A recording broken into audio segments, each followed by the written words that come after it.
violence and other kind of violence. Get away! I could be at work, at school, in my car. I can still get shot by the police. But I can get shot anywhere. So it is what it is.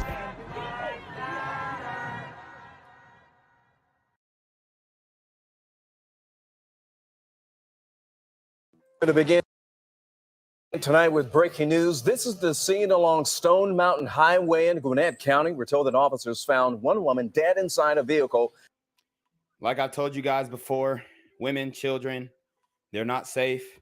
There is no discrimination when it comes to who can be on the receiving end of these super gremlins on demon time. Crashed into a nearby construction site and that her body had several gunshot wounds. And right now, Gwinnett County police are searching for a suspect, but have not given a description just yet. Other stories we're tracking for you tonight. There are new details tied to the fatal shooting of a woman at a Gwinnett County construction site. We broke this story for you last night at 11 o'clock. Gwinnett County police say the body of Brianna Rogers was found around 7 p.m. Friday inside a crashed vehicle along Stone Mountain Highway with multiple gunshot wounds.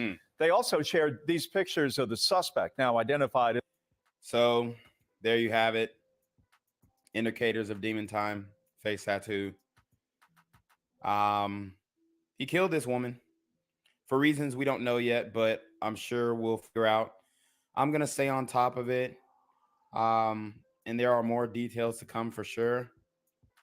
But I'm just trying to show you guys the mindset and why it's so dangerous that the leftists are pushing the criminal justice reform, bail reform agendas that they are, because these guys are out here and they're taking out women. And, you know, they say, oh, we're supposed to protect women and all this kind of stuff. But these guys right here, they're getting chance after chance after chance. Obviously, this is most likely not his first case that he caught. And, you know, if he didn't commit first-degree murder, it probably wouldn't have been his last. There's Edward Smith. He currently is on the run, and he is wanted tonight for felony murder and honestly, it may not be his last because he might get off. Who knows? Aggravated assault in connection with Rogers' death. If you know where he is, you're asked to reach out to Gwinnett Police or Atlanta Crime Stoppers. Thanks, Brad. New this hour, the family of a woman found murdered at a construction site says they don't know the man charged with killing her.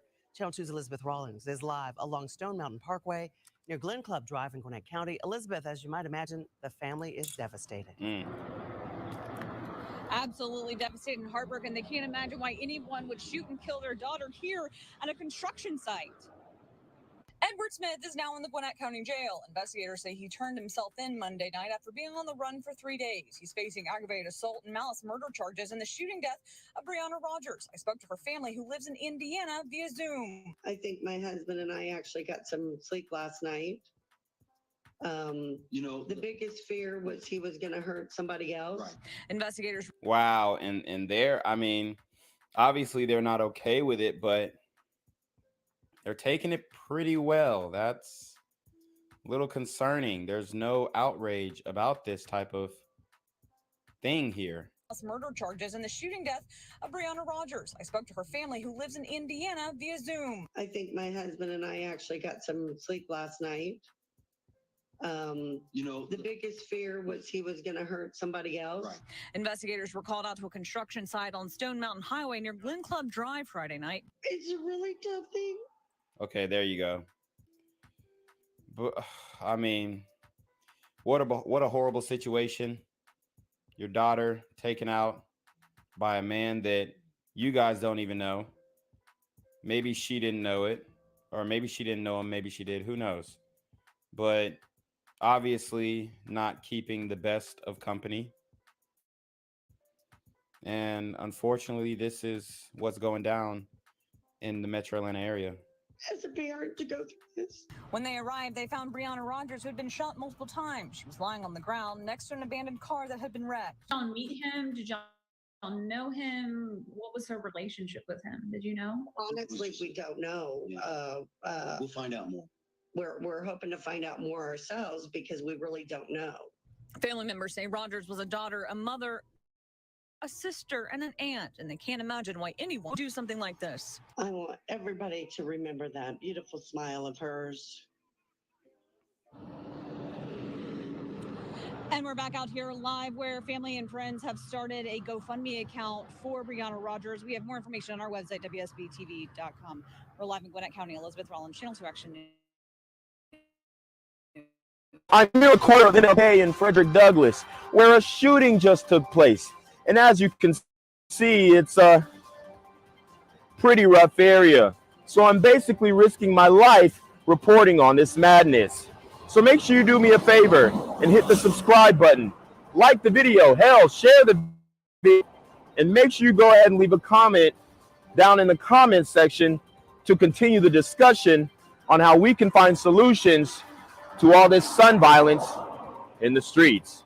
I'm Jenquavius Jackson, here live, reporting from Atlanta, Georgia, BGZM News 17. Let's get straight to that breaking news out of Gwinnett County for you. Someone shot and killed a female off a busy road with several businesses nearby. It's what police are telling us. It happened in the driveway of a construction site right off Stone Mountain Highway, known as 78 in Gwinnett County.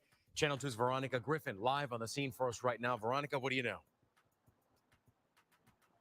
When officers arrived, they found the body of that female on the ground behind me here next to a car. You can see that car is actually being towed away at this time. Here in the 5100 block of Stone Mountain Highway is where Gwinnett County police officers found the body of a female Friday evening with multiple gunshot wounds. It's unclear how she got here, her body on the ground next to an abandoned car.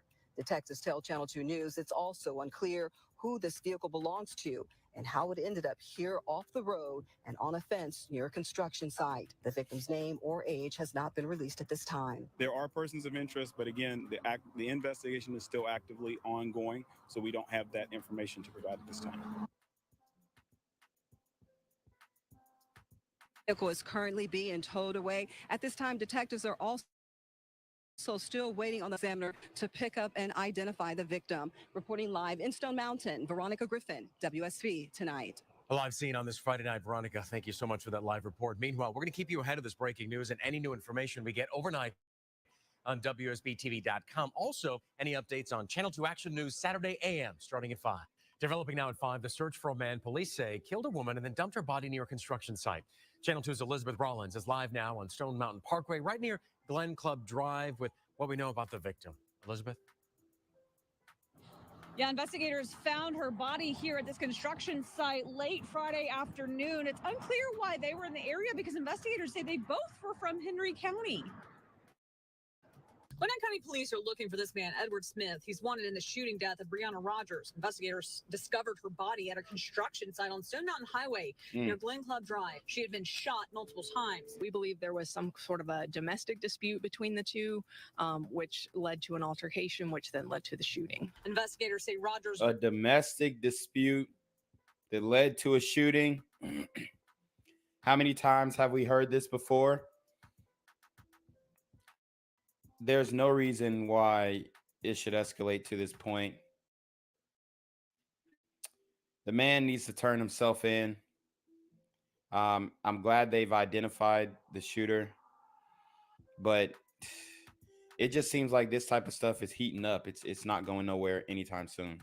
Was found lying next to an abandoned car that had been wrecked. I think that the vehicle, there was a crash, and so the vehicle maybe had become inoperable at that point. And that's how we were able to link the suspect to this incident, was by the vehicle registration. Witnesses say Smith was last seen running through the construction site. Investigators say the circumstances surrounding the deadly shooting are unclear, including why they were in the Stone Mountain area, since according to investigators, they were both from Henry County. Yeah, the victim is also tied to Henry County out of, I believe, McDonough. So we do think that's a possibility, but at this point, we're open to any possible locations. And we're back out here live where investigators say they believe that suspect is armed and dangerous. If you have any information, please contact Gwinnett County Police. We're live from Stone Mountain. Elizabeth Rollins, Channel 2 Action. This hour, the family of a woman found murdered at a construction site says they don't know the man charged with killing her. Channel 2's Elizabeth Rollins is live along Stone Mountain Parkway near Glen Club Drive in Gwinnett County. Elizabeth, as you might imagine, the family is devastated. Absolutely devastated and heartbroken. They can't imagine why anyone would shoot and kill their daughter here at a construction site. Edward Smith is now in the Gwinnett County Jail. Investigators say he turned himself in Monday night after being on the run for 3 days. He's facing aggravated assault and malice murder charges in the shooting death. Well, at least they got him. Aggravated assault, malice murder. It looks like they had the same haircut. So I don't know if he inspired her haircut or she inspired his haircut. But I mean, I would say they probably know each other just by virtue of their haircuts matching. Brianna Rogers. I spoke to her family who lives in Indiana via Zoom. I think my husband and I actually got some sleep last night.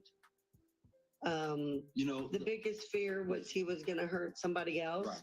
Investigators were called out to a construction site on Stone Mountain Highway near Glen Club Drive Friday night. It's a really tough thing as a parent to go through this. When they arrived, they found Brianna Rogers, who had been shot multiple times. She was lying on the ground next to an abandoned car that had been wrecked. Did y'all meet him? Did y'all know him? What was her relationship with him? Did you know? Honestly, we don't know. Yeah. We'll find out more. We're hoping to find out more ourselves because we really don't know. Family members say Rogers was a daughter, a mother, a sister, and an aunt, and they can't imagine why anyone would do something like this. I want everybody to remember that beautiful smile of hers.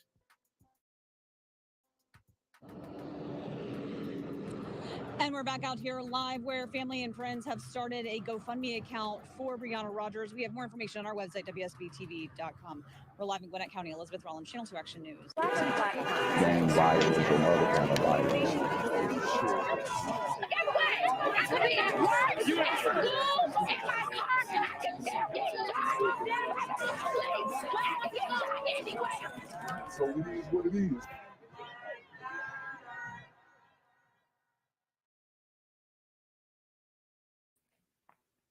What's good, cyberspace? It's the Black Gen Z Mindset. Make sure you go ahead and like, comment, share, subscribe, and let's get into the video. All right, guys, man, we out here in these streets. It's looking a little scary. I'm not gonna lie. Okay, I just left Sunday service.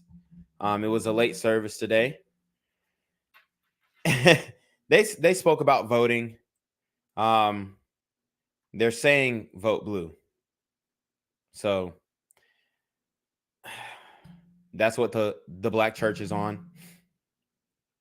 I guess they don't feel the effects of the super gremlins, or maybe, I don't know, it's just a complete disconnect or a hardwiring. But hey, man, y'all got to go vote. Y'all got to go vote, man. But anyways, we're going to break down this Nick Fuentes, Sneako, Adam22 debate.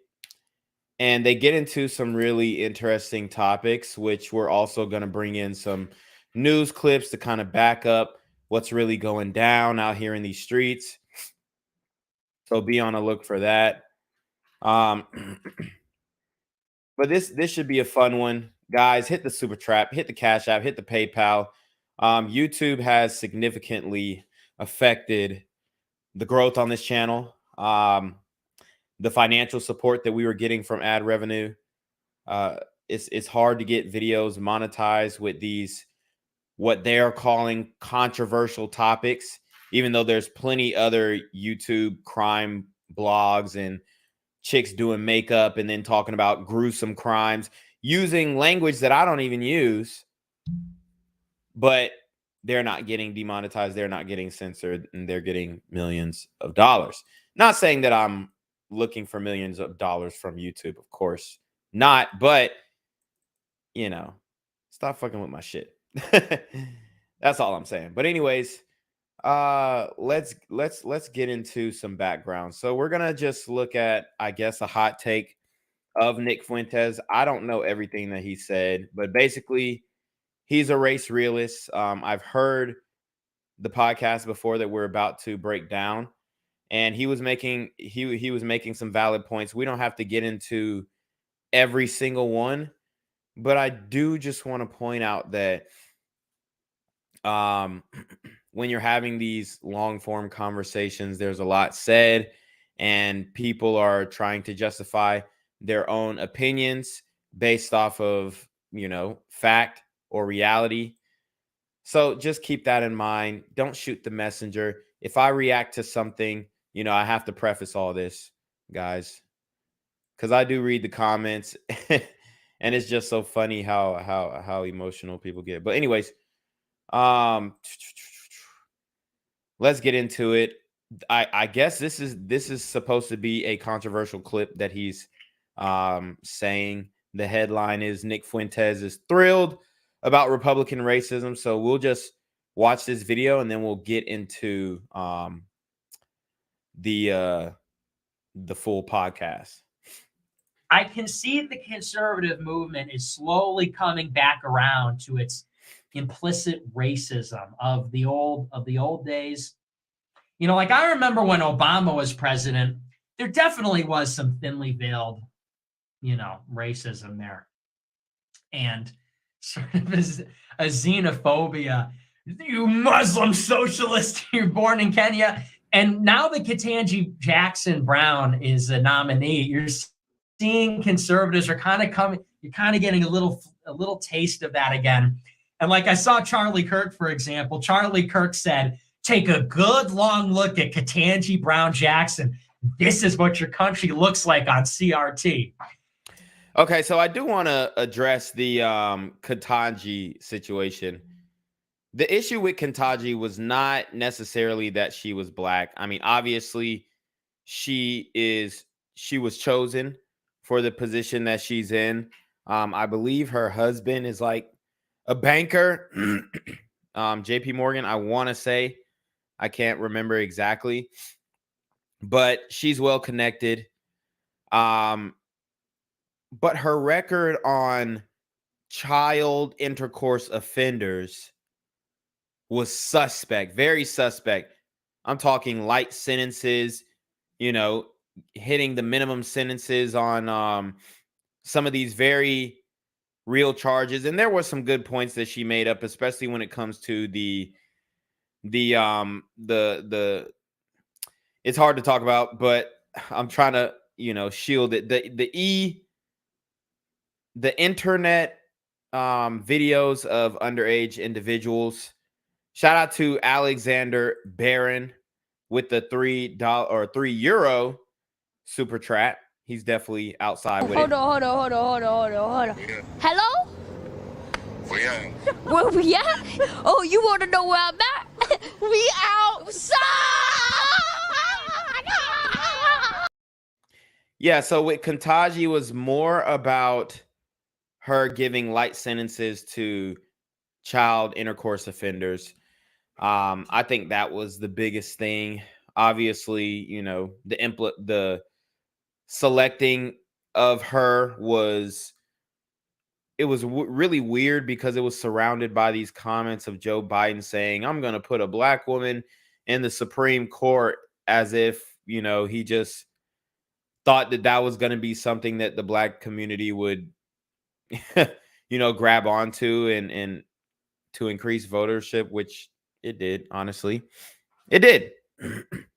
It did, because it was just not Trump again. So very interesting, but I think he was a little off base when it comes to the criticism of Ketanji Brown Jackson, or at least I didn't see any implicit racism in the quote unquote conservative movement directly. But y'all could correct me if I'm wrong, send some to the Discord. Hey, you missed this. But I was looking at the Ketanji Brown situation very closely, and I didn't see any of that. Most of the criticism was coming from her inability to answer what a woman was.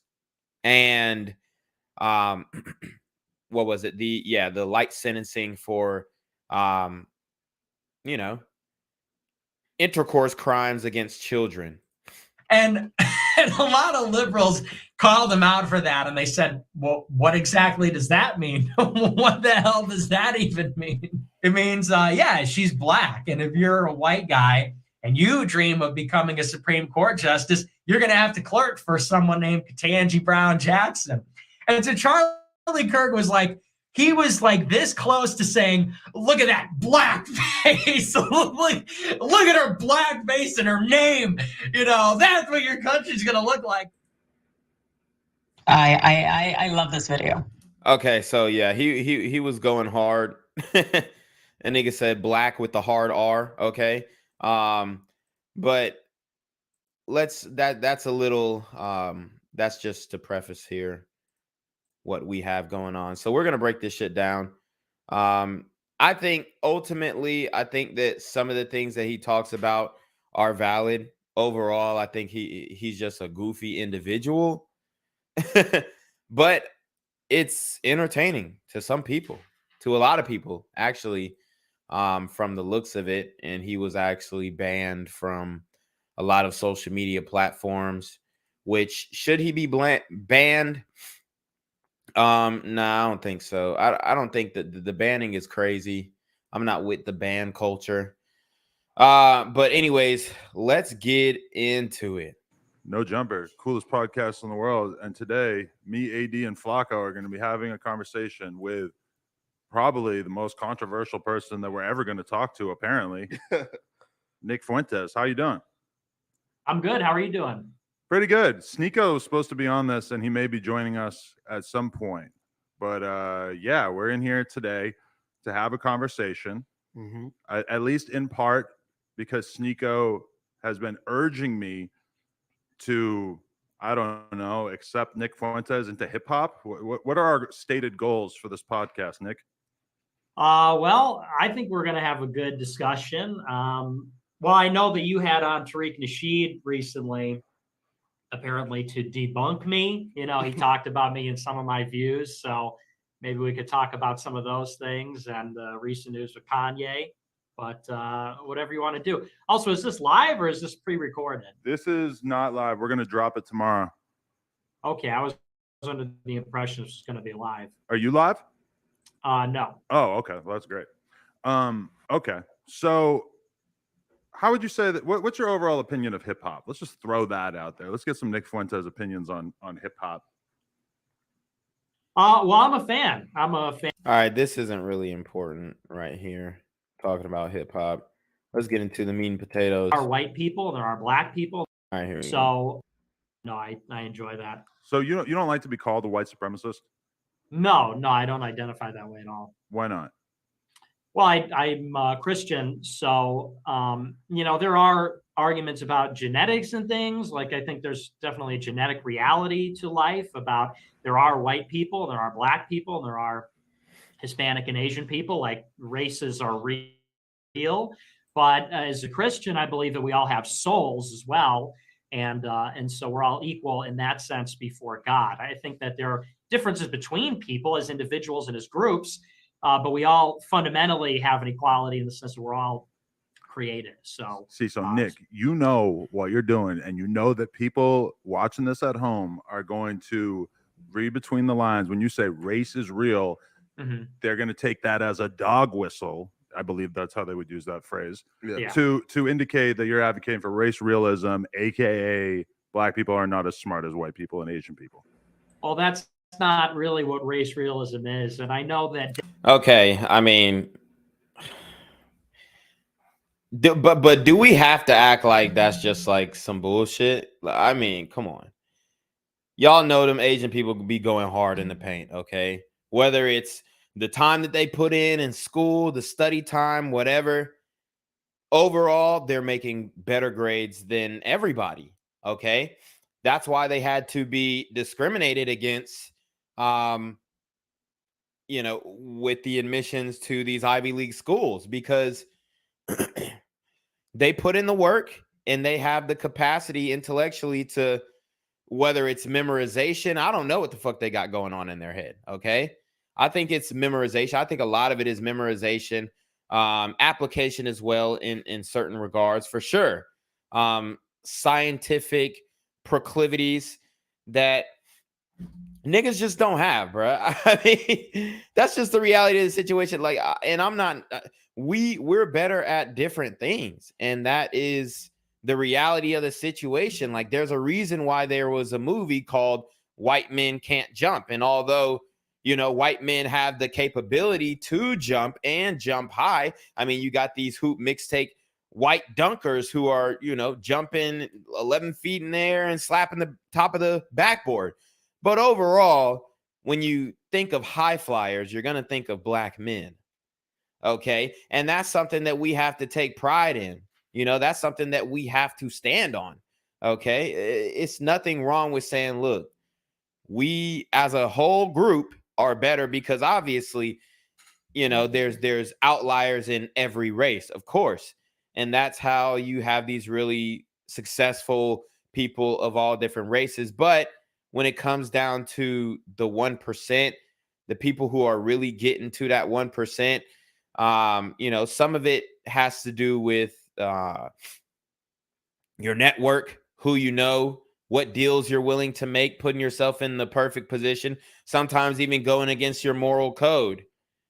But you know, you don't get to that 1% status, especially from zero to hero, like we're hearing a lot of different stories, like Bezos and all these guys who are, you know, making it big. I mean, I wouldn't like it would be dumb to say, yo, like Bezos isn't a better businessman than 99% of black men. I mean, that's the reality of the situation. Even when you look at these record labels, a lot of the times there are huge complaints financially about the black-owned record labels. Why? Because, you know, a lot of times we're willing to steal from our own people to come up. It's unfortunate, and that's why you see Africa in the situation that it's in now. So we got to come to reality here and be like, look, man, yes, bro. I mean, I didn't even think this was a fucking discussion. Like, duh, Asians are I would say damn near the smartest race. Damn near. I mean, Indians, they be going ham too, but not like the Asians. I can't put them up there. You know what I'm saying? Because look at India, they still fucked up too. But I mean, China's fucked up. But there's a lot of Asian countries that are doing good. Japan obviously was doing good. Now it's got the cost of living is going up. You can see they're getting hit by inflation as well, and you know, maybe some bad economic policies, but overall they thriving. You know, you're not really gonna see they ass in a third world situation. But let's keep going. Destiny and I've seen you entertain this as well. People say that I put on a certain face and I put on a facade and I disguise my real views. But I'm very open about my real views. I've been canceled for my real views. I've been canceled because I don't hide my real views. And when I say race is real, that doesn't mean black people are dumber than white people. It means that there is a reality to race, which is both constructed and biological, in the sense that race is real in the sense that, like, you know, some people say I'm not white because I'm Italian, Mexican, and Irish. But for the sake of example, you know, let's say I'm white, and that means certain things to me in a constructed way. You know, it means I have a certain nationality, and you could say there's a history there and there's a cultural thing. But you could also say there's a genetic component too. Like, white people have white skin. That's determined by genetics. And so race realism is simply the idea that race is a biological reality. Now, what you're talking about is these disparities in IQ, which someone who believes in race would say that disparities in IQ, well, IQ is a heritable characteristics. You would say that that's, you know, the difference in IQ between the races is a function of a genetic difference. It doesn't mean that blacks are dumber than whites. And by the way, you know, I mean, look, man. We be doing some dumb shit though. Like when I start looking at these stories and what the fuck is going on out here in these streets, the way that these niggas is moving out here, it be on some dumb shit. I'm not even gonna lie. I'm not even gonna lie. Just broad daylight, spinning the block. You know, shooting cops when you didn't even have to shoot a cop in that situation. It's ridiculous, dog. It's ridiculous. So, look, man, we got to do better. That's all I'm gonna say. We have to do better, and it just seems like there's not a real commitment to doing that as a whole. Okay. There's too much excuse making going on and not enough application and solutions. I brought up Destiny a moment ago because he's been popularizing this. He's been trying to say, oh, Nick believes these things, but he's going to put on his good face. Destiny believes in the same facts. He just doesn't believe in the genetic explanation, which is a legitimate explanation. He just doesn't tell you that. Yeah, see, I mean, when it comes to the good things about the genetics, like people love to talk about melanin. Okay, we absorb the sunlight. Like we can't get sunburnt and all this good shit. And like we love to talk about the good things that come with it. Okay, the physical features, athletic ability. We love to talk about all that, but then when we start talking about the negatives, then somebody's a racist. Now, I can't stand for, or I can't vouch for Nick Fuentes. I ain't seen enough of his content to determine what he is. But at the end of the day, I don't think as long as somebody's not telling people to go do no crazy stuff, I don't think they should be deplatformed. Right. So, I mean, would you say that you've been smeared by the mainstream media or whatever as being more racist than you are? Yeah. I mean, they lie about my views because, like I said, I'm very open about my views. I'm not ashamed of them. I'm looking for people to tell my views, and I get given them in the most extreme way. But people say things like Nick wants to live in a whites-only country, and Nick thinks whites are better than other people. And it's like, I don't believe those kinds of things. Okay, now that one, I ain't gonna lie.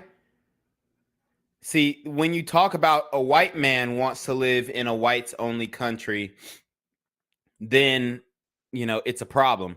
But when you say LeBron James wants to live in a white-only neighborhood or predominantly white and maybe Asian neighborhood, no issue. Y'all think LeBron is living in a black neighborhood? Never. So all these niggas who are on the track rapping about, oh yeah, I got my mom out the hood. Did you move her to a black neighborhood, sir? Where your ops are at? Did you move your mama to a black neighborhood? Like, come on, let's keep it a buck. All I would bet my last dollar that all three of these individuals on the No Jumper set don't live in a black neighborhood. Okay. All the money that they getting, they can't. There's no way you can. So somebody said Patrice Cullors doesn't either. Yeah, she doesn't either.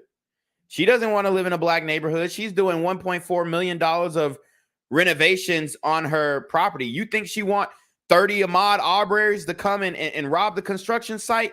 Take all the steel, take all the copper plumbing, right? Take all the paint. No. So she needs to be in a white neighborhood where people don't do that stuff. It's it's a bleak reality, but let's keep it a binuck.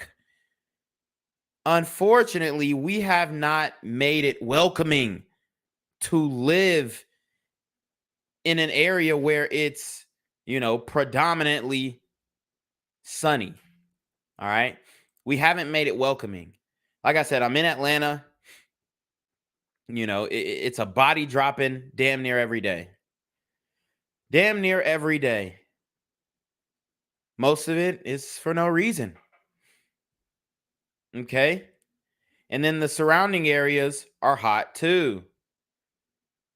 So it's like for him to say, yeah, I probably want to go to, I don't know, Sweden or Switzerland, even though they're being invaded by refugees, right? Or illegal aliens. If he says that, I have no problem with that. I don't have no problem with that. Okay? Because we are not committed to keeping our own communities safe. Look at what happened on Clark Atlanta's campus when G Herbo did a performance. Swervo, he was swerving bullets. They started shooting it up. And this is a musician, a rap concert. Oh man. Like I said, bro, we got to do better. Things. So, yeah, What so I i- am smeared. What is your overall opinion about African American people? I think they're what do you mean my overall opinion? Just off the bat, what do you think about black people? I think they're good people. I love people. I love all kinds of people. I love black people. You know, my family goes back in Chicago like 4 generations, and so my family's grown up with black people, lived with and among black people for over 100 years. You know, my grandmother, she grew up in the projects in Chicago.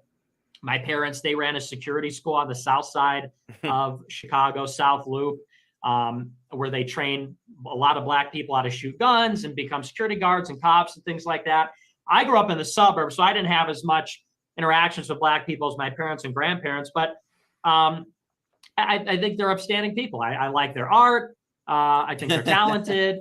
I mean, he's doing the I have black friends answer, which is cool. I mean, that's what the fuck are you gonna say when if somebody asks me, hey, you know, what do you think about white people? Oh, well, you know, I think you know, they're really nice. They I don't fucking know. They like mayonnaise, they like bologna sandwiches, they can swim good. What you see what I'm saying? Like, okay, yeah, they're cool. Like I don't know what answer you're supposed to be giving here. That's what I would have said. Oh yeah, I fuck with them. They cool, you know? Now, if you want me to say, oh, what are some negative things about, okay, then I can go in on that. And if you want me to say, oh, what are some positive things about it? Okay, I can go in on that. So I really don't know what they were expecting from his answer. You know, I'm friends with a lot of black people, so. But you would rather live in an ethno state and all the races just sort of stick together? I wouldn't say that necessarily, because the thing is that all countries have some amount of diversity. What I would say is I'm against immigration, because America's always been a white and black country since its founding. You know, when the United States was founded, or when Europeans began to settle, even though obviously blacks were brought over as slaves, when they were emancipated, and before that, it was a country that was white and black. And that is a dynamic that's changing in the last 60 years because of immigration. So I don't know that I would say like, oh, I'd prefer to. I mean, it is what it is. The country is what it is. I just want to stop immigration. In what sense? Like, you just think that we allow people into the country too easily, or Yeah. That, I mean, that border crisis is getting crazy, bro. Remember them 10,000 Haitians at the border? Hey man, and I fuck with the Zoes, but y'all can't act like them niggas. A lot of them niggas is crazy as fuck. You know what I mean? There was this one dude in my area. He was fucking burying people alive in like cement graves. I guess that's some shit that they was doing out there in Haiti. I don't fucking know, but I'm not saying he brought that shit here. But shit, I mean, would you want to be buried alive in a cement grave? I mean, that's just some fucked up shit, period. I don't know if that's a Haitian thing. I don't know. That's some shit that they made up, but I don't know. They be on some different shit.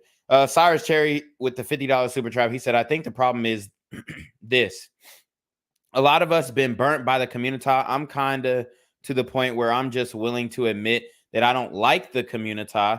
Axe said this before. There's no guilt. Really no reason for the drama. Deep down, I'm over it. Oh, say less. Well, shout out to Cyrus Cherry with the $50 super trap. My brother has spoken. He said he's done with the damn community.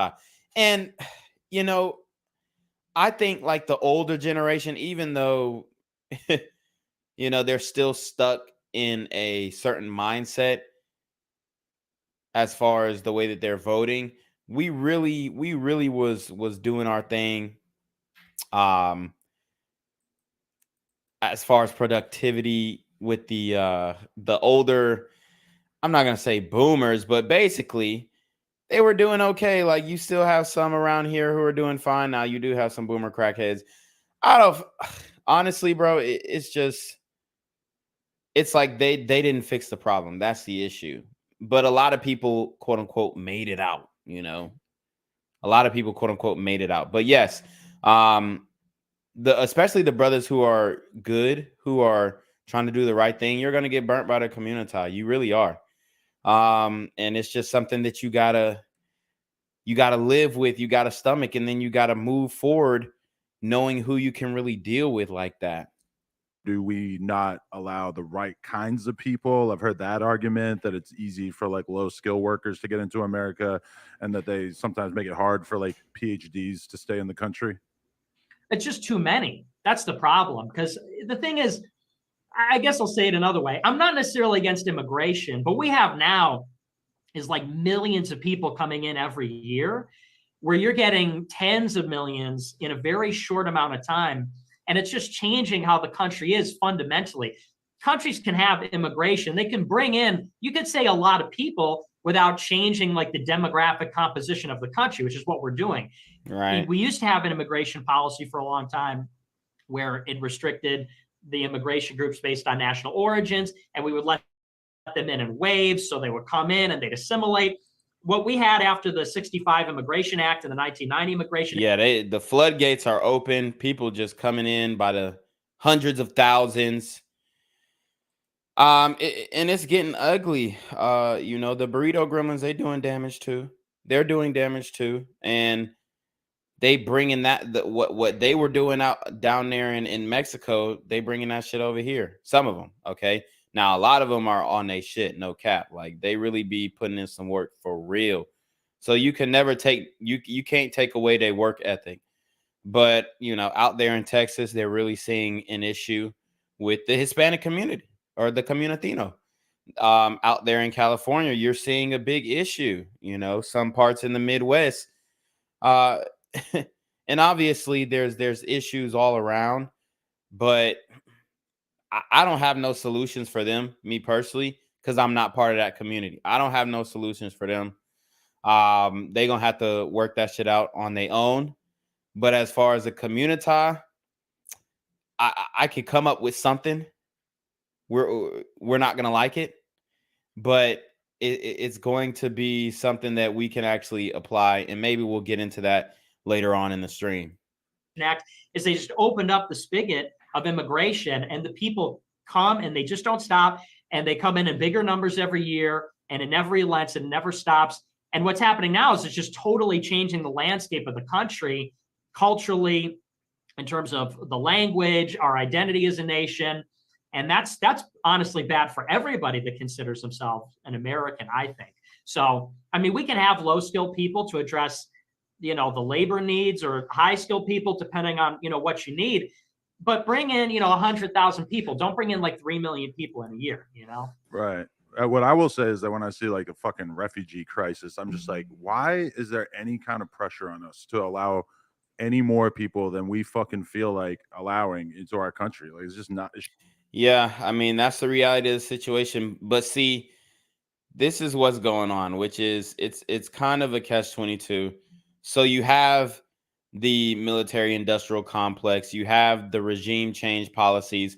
So they're going over to other countries and basically destabilizing their country, putting in the leaders that they want, and fucking shit up and making money off of war and all this shit. I actually read a story of people selling, and there was a lot of donations of ammunition and weapons to the Ukraine, but people are selling weapons to the Ukraine and making a bag off that shit, selling ammunition to the Ukraine and making a bag off that shit. And it's very easy. You can sign up through the State Department and get reviewed and approved, and you're ready. So it's pretty crazy what's going on.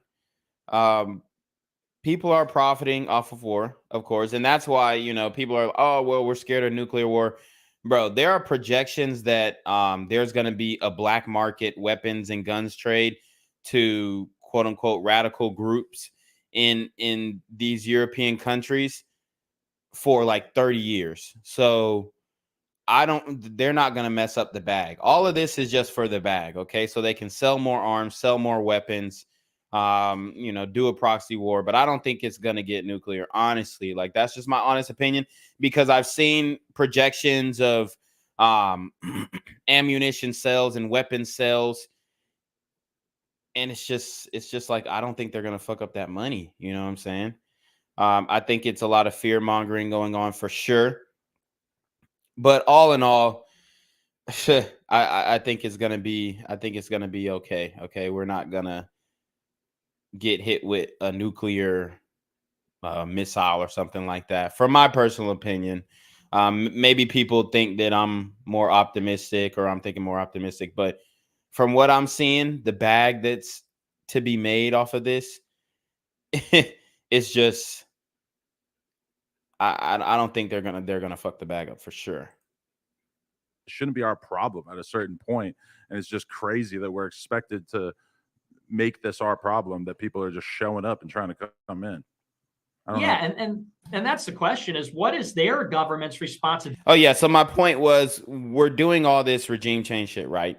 And then in the countries that are destabilized, obviously their people can't live there no more. So we're bringing them here, and then they're voting for the people who are giving them the most benefits. And that's the issue, and that's the con, and that's the scam, and that's what everybody is upset about. Okay, that's what everybody is upset about. Well, if you're looking on it, or if you're looking at it from a macro point of view, most people don't even really understand what's going on. But that's what is going on, or at least what I presume is going on. We're fucking countries up, basically making it unsafe to live. And we're trying to make it seem like we're the good guy. And, you know, all the women gonna be like, when the Ukraine shit popped off, all the bitches was like putting in their bios, pray for Ukraine, pray for Ukraine. Like, bitches ain't even heard of Ukraine before, and now they praying for Ukraine. They don't even know where it is, can't point it out on a map, but you praying for Ukraine.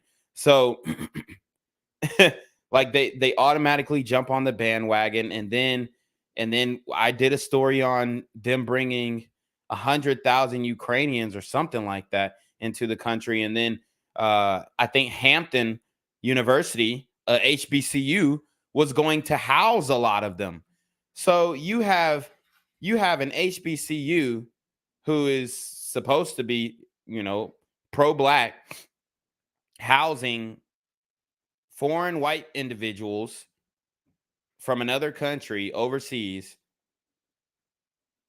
over, you know, giving your students livable dorms, because all these HBCUs dorms are trash. And there's some PWI's dorms that are trash too, for sure.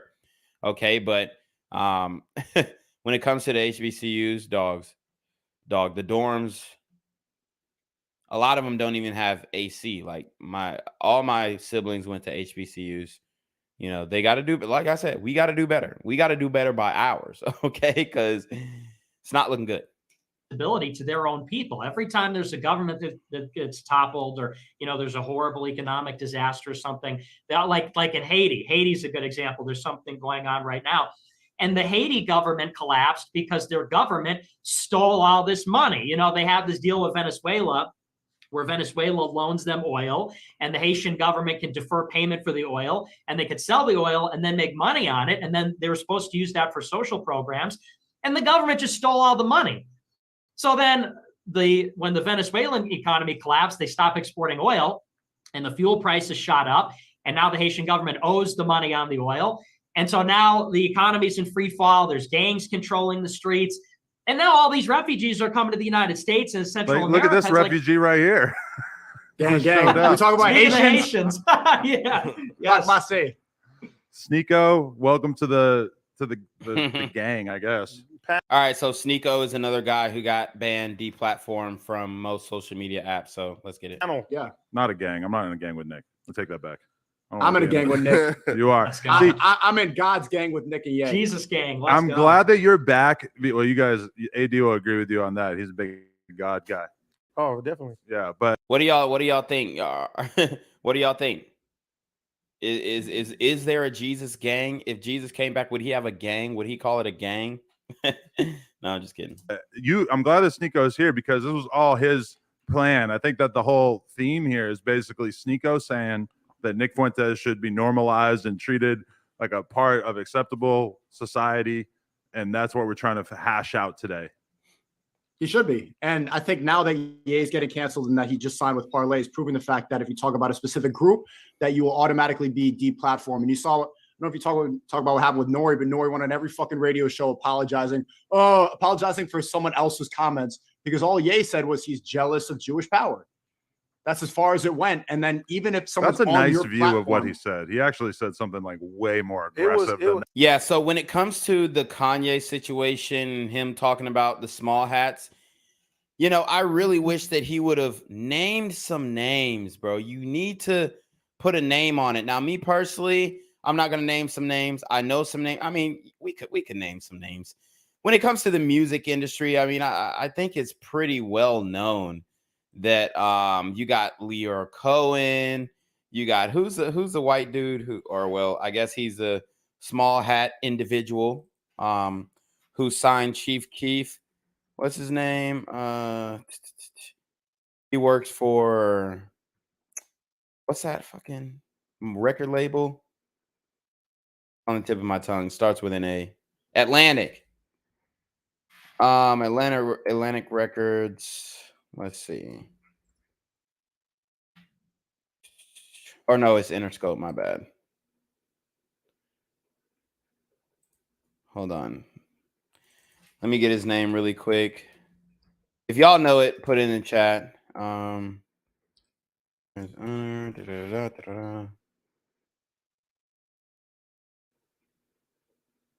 So what's that boy's name? Jimmy Iovine, right? I think he's part of the crew, right? So I mean, you have these guys who are very okay. So they say he is born in Brooklyn, Italian. Okay. So okay, he's Italian. But so I mean, can you really say, oh, there's a conspiracy that way? I mean, when you start naming some names and they're in some powerful positions, and then you can't name, other races in those same positions of power, it gets a little dicey. You start thinking. But all in all, I don't think Kanye really said anything that was too crazy. He didn't really say nothing that was too crazy. Not to get bank accounts frozen and lose all his brand deals. I really don't. I mean, the George Floyd shit was real. The George Floyd shit was real, man. Like, we literally broke down the autopsy. My man's had like 5 to 6 times the lethal dosage of fentanyl in his bloodstream. And then there was no neck injury, according to the autopsy. But they did say, oh, the cause of death was the arrest, is basically what they concluded. But when you get deeper and you start reading the medical examiner's autopsy and the blood work, you see that, look, man, my man was geeked up out of his mind. He had carotid arteries. He didn't have no blood flow. And I think the stress of that situation pushed him to overdose, straight up. Cyrus Cherry with another $50 super trap. God dang, Cyrus. Hey, y'all follow Cyrus' lead right here. There are a lot of problems about, honestly, Gen Z. You talking about problems that would take generations to heal. Latinos are naturally more conservative because of their Catholic faith. Yep, true. Sneako became red pill a few months ago. Now he's our poster boy. Nah, I wouldn't say a poster boy. I'm very critical of Sneako, especially when it comes to his he's got chinks in his armor for sure. Let me just give you a say less for the super trap. Oh, say less.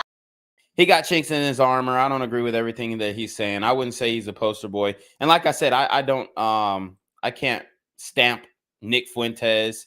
I don't listen to him enough. But overall, I think Sneako's a good guy. I do think he has chinks in his armor when it comes to the situation where he let his girl get fucked by another nigga. But other than that, then I'm rocking with him. But I wouldn't say poster boy. It's fucked up that he got deplatformed though, and that's what kind of gets people to rally behind you when the social media oligarchs are against you and big tech. It's a big, I mean, it's not even a conspiracy. It's just blatant, straight up censorship. That's just wrong. So it's not that he's a poster boy, but he's an example of the censorship. And that's what we needed. Like Andrew Tate, it was like, okay, well, you know, we'll take that one to the chin. But then when they hit him right after, and they're going to hit some more right after, it's like, damn, like you can't breathe on this. You cannot breathe on the mic on this shit without getting canceled.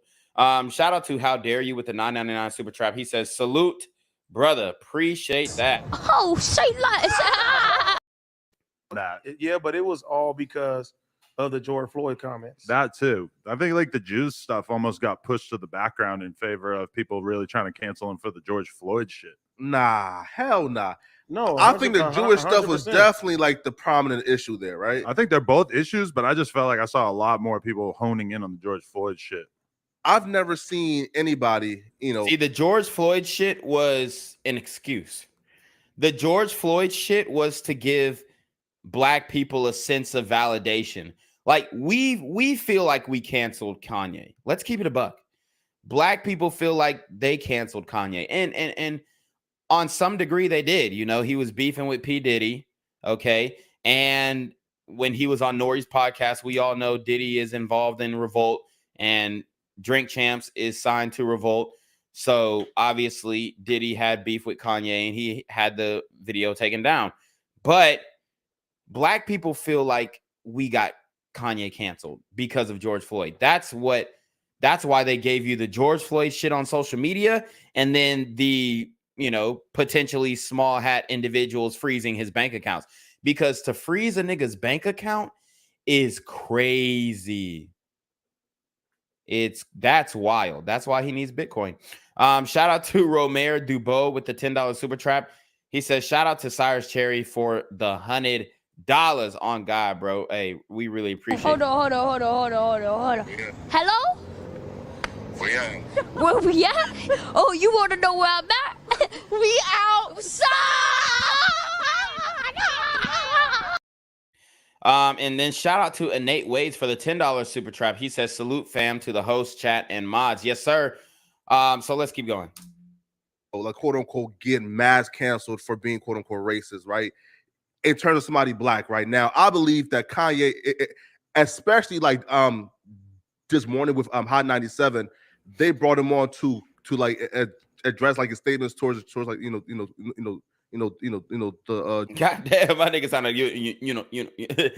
Hey, I fuck with Flakko though, but goddamn, my nigga needs some speech therapy.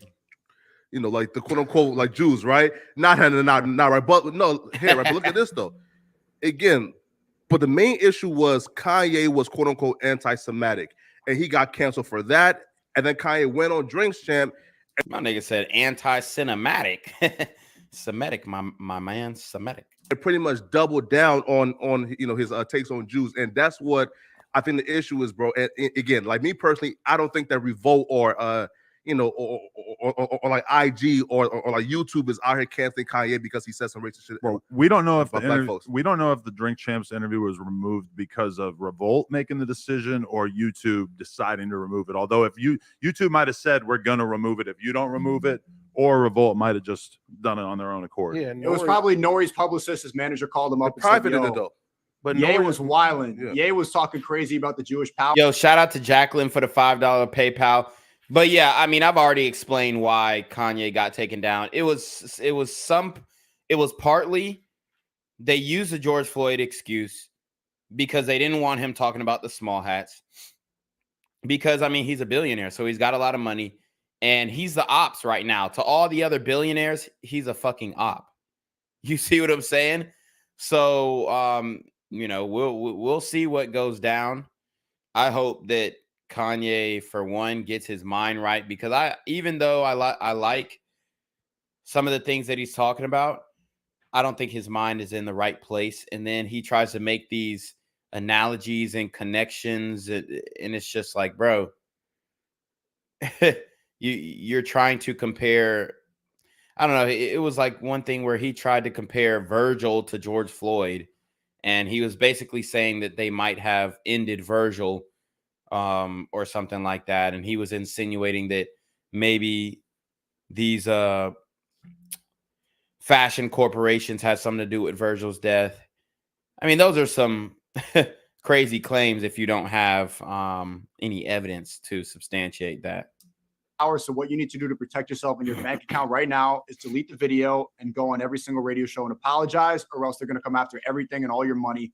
And so he did that. He said, okay, it's actually not worth it. I don't care what Ye said. I'm sorry. I just want to keep my bank account, and I don't want to go on a no-fly list because of something that Ye said.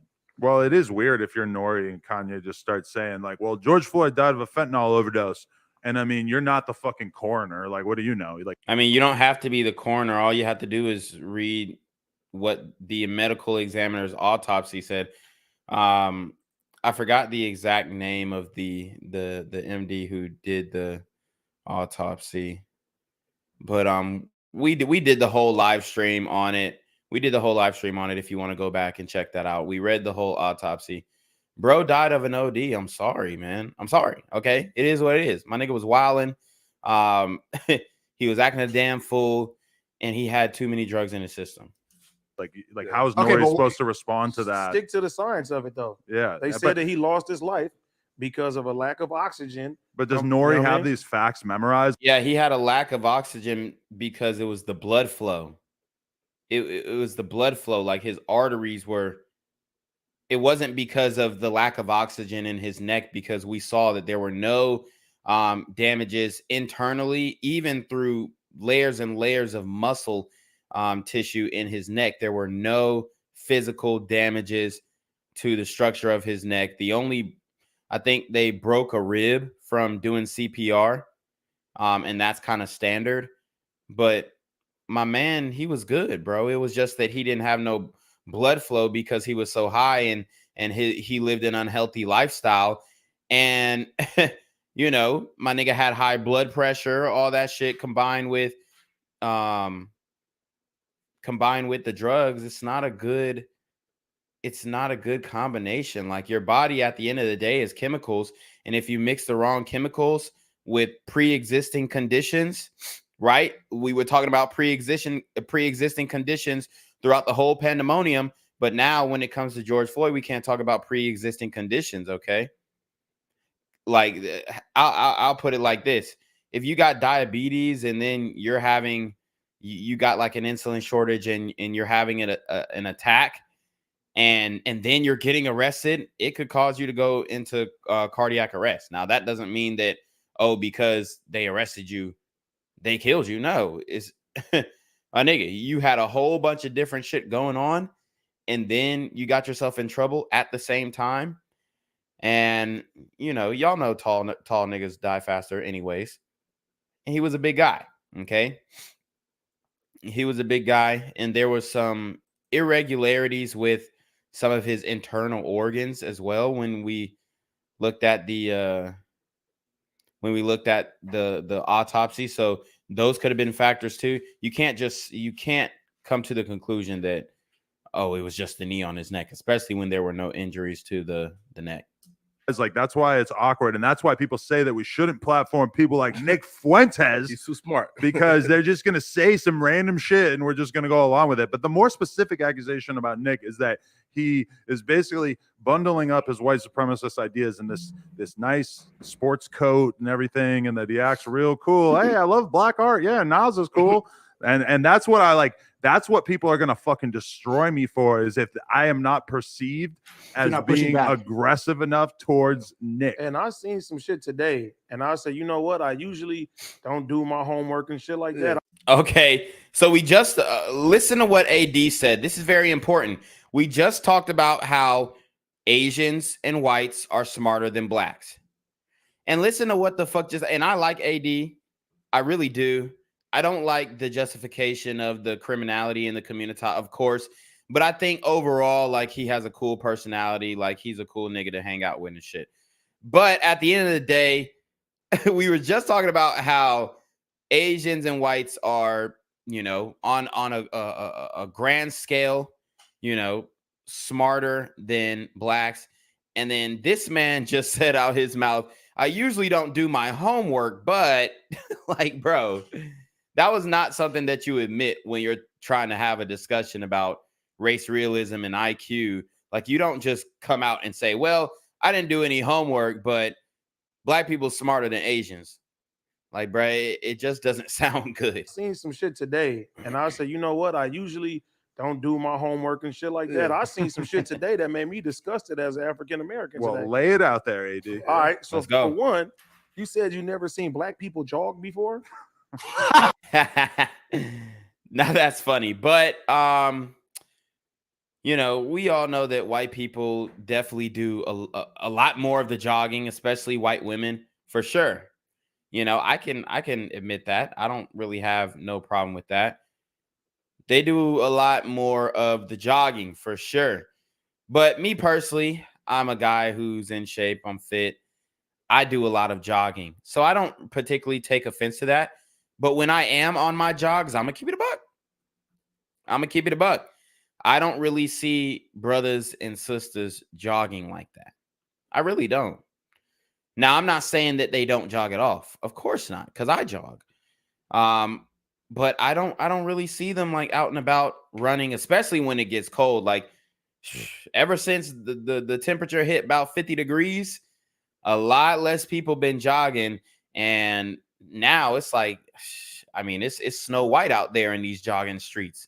So am I offended by the fact that he said black people don't jog? No, because I know, you know, when I go back to the hood and when I talk to my friends and shit like that and people I grew up with, they like, oh, that nigga finna go jog. He finna go work out. Like they make fun of it and like laugh at it. Oh, swole ass nigga. You know what I'm saying? Like as if it's not good to take care of your health or some shit. Oh yeah, you know, you can have that workout shit. That's what they be saying. But hey, it is what it is.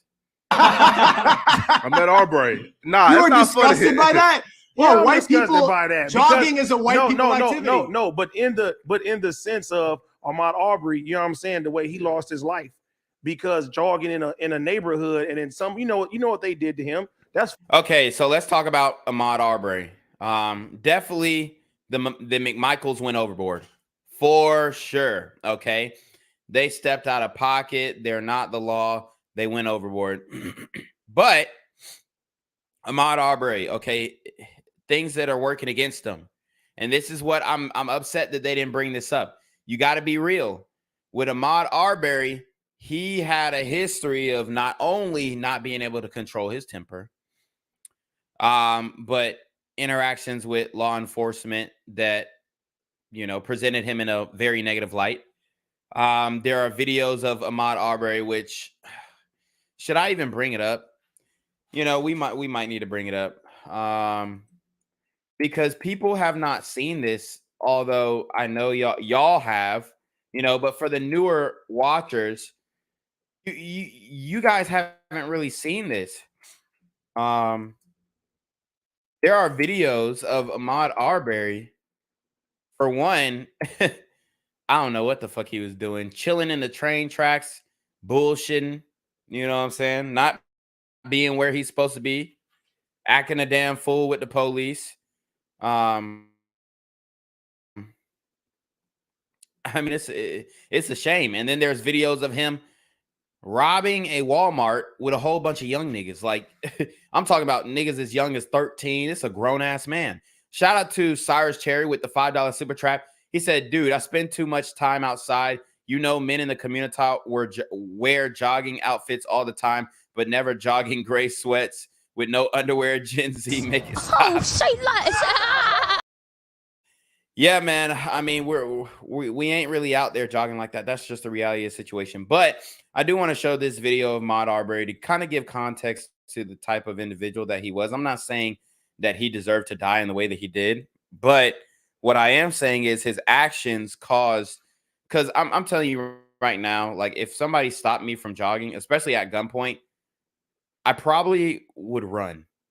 You know what I'm saying? If anything, I wouldn't try and grab the gun. But anyways, you know, that was a mistake that he made. And I'm not saying, you know, that was a fight or flight instinct and he chose to fight.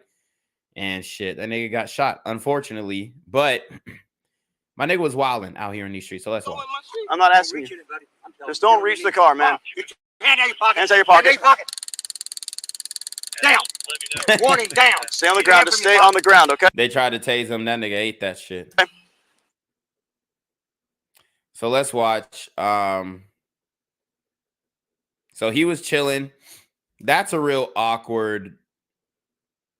For one, like, what do you have on, bro? What do you have on? It's the middle of the summer. It's the middle of the summer, June 11th, 2017.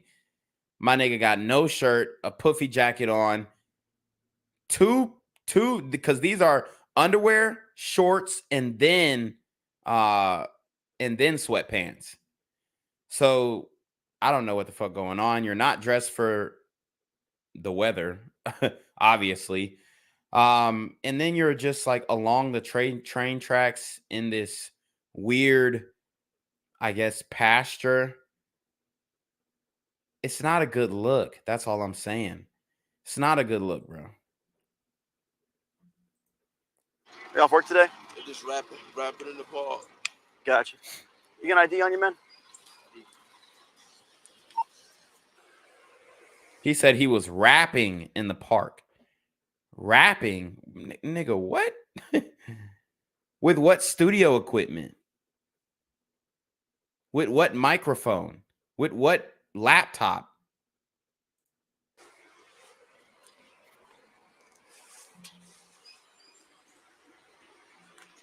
All right, thanks, man. Grab it with you, okay? Why am I fucking with you? You want to know why I'm fucking with you? Why? Keep your hand in your pocket. I ain't got shit on me. What the fuck you fucking with me for? I'll tell you why I'm here, man. Why? I'll tell you why I'm Why? here. Because this area is known for drug activity. Drug? How the fuck I'm drug attack when I work at Blue Beacon? Back up. Check my shit. Back boy. up. The fuck you talking about? You Check want to back my up? motherfucking shit. So, I mean, this is how you're talking to a police officer.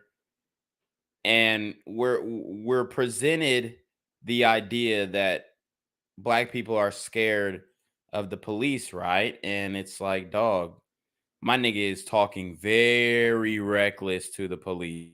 This is extremely reckless. So obviously there was no fear.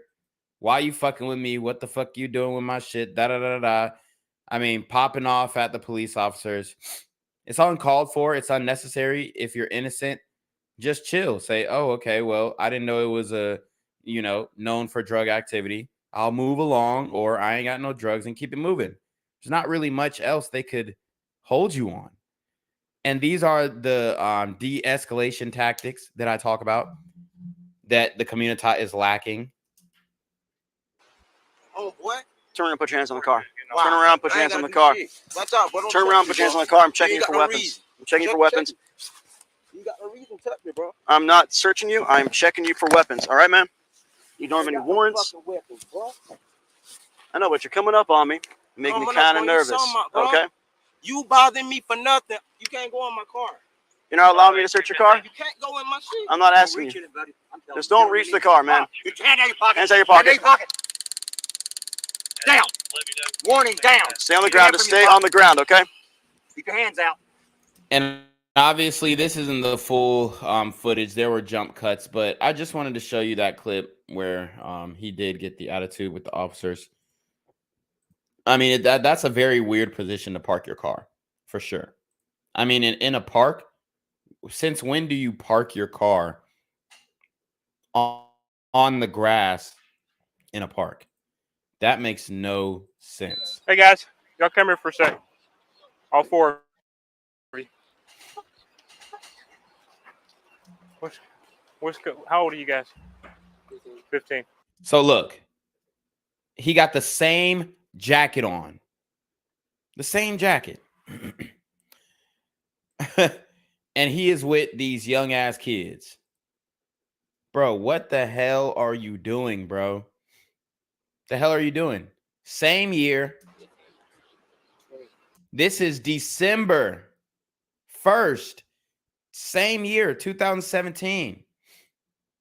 2 police interactions within 6 months. And it wasn't for no little petty ticket. He was doing the most. Huh? 20. You're 17. Y'all have IDs on you? I know you probably don't. So let's run the ages back. Please, let's run the ages back. What are you doing with these children? How old are you guys? 15. 15. 15. He says he's 20, but he lied about his age. Huh? 20. You're 17. And this one's 17. Y'all have IDs on you? I know you probably don't. Y'all have IDs on you? No. All right. Tell me about the TV. TV. Mm-hmm. What? We don't have any TV. Huh? Well, what about the 65-inch TV? They're trying to steal a 65-inch TV. And I want you guys to understand that this has nothing to do with race. This is a black officer, policing his own, right? And he caught them trying to steal a 65-inch TV. I ain't gonna lie, my man looked homeless. What the hell, homeless? Where the hell are you gonna put a 65-inch TV? And then this is what'll happen too. This Negro will come back home with a 65-inch TV, bring it into his room. His mama will see him bring in a TV, brand new TV, and she won't say nothing. Or at the most, where you get that TV? Oh, my friend gave it to me. Okay, she won't even question it. This is different. Do me a favor and don't make this hard on yourselves. All of you take a seat. Take a seat. That nigga said, take a seat. Take a seat. And at this point, and I'm just, giving some tips. If you are a criminal, at this point, once they tell you to take a seat, that's where y'all all run to different directions. Okay, that they fucked up by even sitting down. Honestly, like if they was some real ones, they would have just all took off separate directions. But this is where it goes to like planning these things out. IQ, bro. Y'all supposed to make a plan. If we get caught, this is what we gonna do. Now, I'm not saying that, I'm not trying to give them tips, but look, man, if you're gonna go and hit a lick, bro, y'all need to have an exit plan. And obviously, this wasn't thought out. Oh, we just gonna go to Walmart and get a TV. How? We just gonna get one. Watch this. Like, no, there's no planning, no forethought. No, this ain't no heist. There's no type of preparation. Just like AD said, oh, I ain't do my homework, but I'm here to steal this TV. They didn't do their damn homework. Take a seat now. 131 dispatch. I've got 4 on the ground right now. We just got here. Ain't nobody shooting there. Any unit there? Back them up. Now everybody acting like they don't know what the fuck they talking about.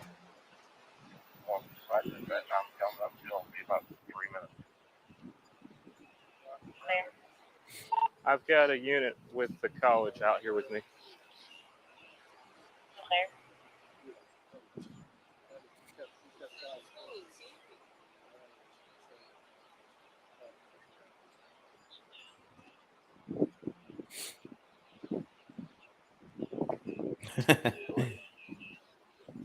What's up, LT?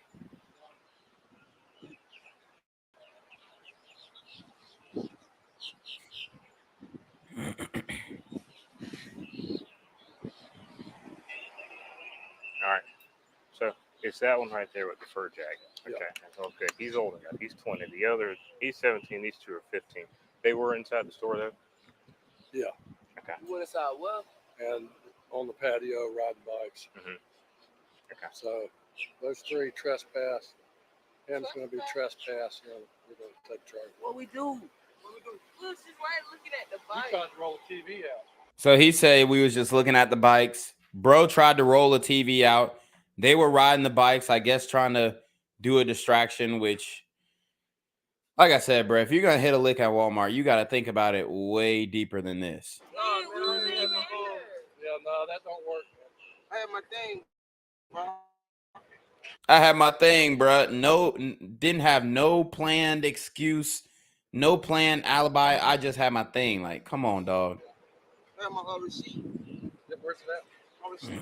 Stay on the ground. Yeah, so you're going to leave a receipt for a $550 TV back at the store? Big. TV, I ain't stealing TV. TV is where y'all have it. Yeah, I know. This is Brunswick, Georgia, y'all. If you'd had a receipt, you'd have the TV. I don't steal no TV. Where's the TV? You don't have to. I didn't steal it. I didn't steal it. Go ahead. We're in the park. There you go. Cursing at authority, cursing at his elders again. Lot, in the area right across from Captain D. What TV? Your TV is in there. How you know where the TV at, bro? I had a receipt, bro. Where's the receipt at? Uh-oh, see, he tried to get his ass up. Hey, I didn't stay seated. I got money, You know what? You know what? I got money, but bro. See, this is what niggas be on. I got money, bro. You're wearing a puffy jacket with no shirt. And you expect us to think you got money? I want you to lay on your stomach. In your stomach. I'm not laying Lay on your stomach. Lay on your stomach. You're under arrest. See, that temper got him arrested. His temper got him arrested.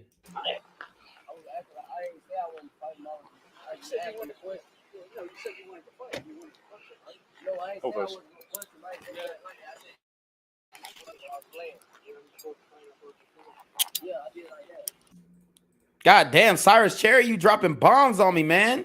Might have to give you a refund for some of these, bro. I'm starting to feel bad. But shout out to Cyrus Cherry for the $100 super trap. Oh, say less. He says a lot of red pill guys base their philosophy off of animal instincts, like strongest man, get the prize, etc. A lot of them love the founding fathers. Did you know the founding fathers weren't exactly anti-monarch? I think it's unnatural to live without a monarch. What about you? I mean, I think if they,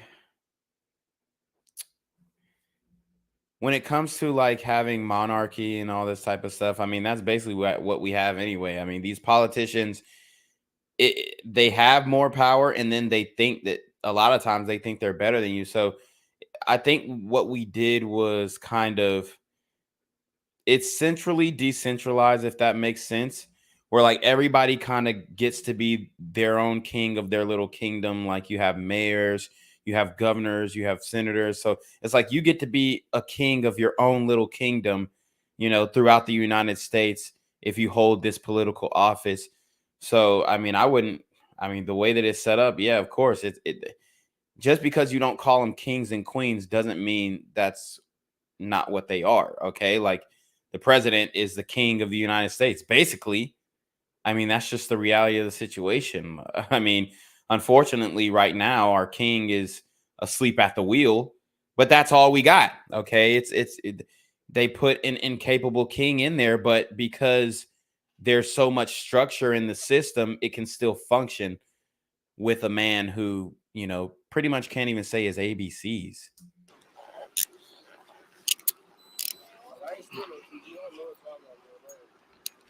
You're in the rest for shoplifting.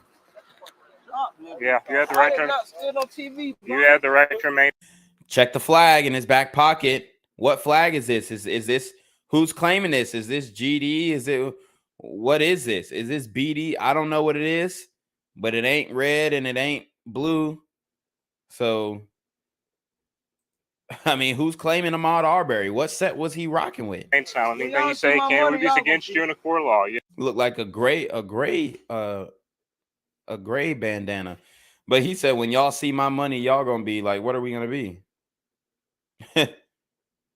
Like, bro, come on. You don't have no money. It's obvious. You have the right to speak to an attorney and have an attorney present during any question. Anytime you can't afford an attorney, won't be provided for your government expense. Knowing and understanding your rights, as I've explained them to you, are you willing to answer any questions without attorney present? Answer that very wisely. Yes or no. Stand up. So my man stole the TV. They end up walking him back through the I'll just fast forward. That nigga stole the TV, bro. So he's a thief. I mean, for sure. 100%. Walk over that door.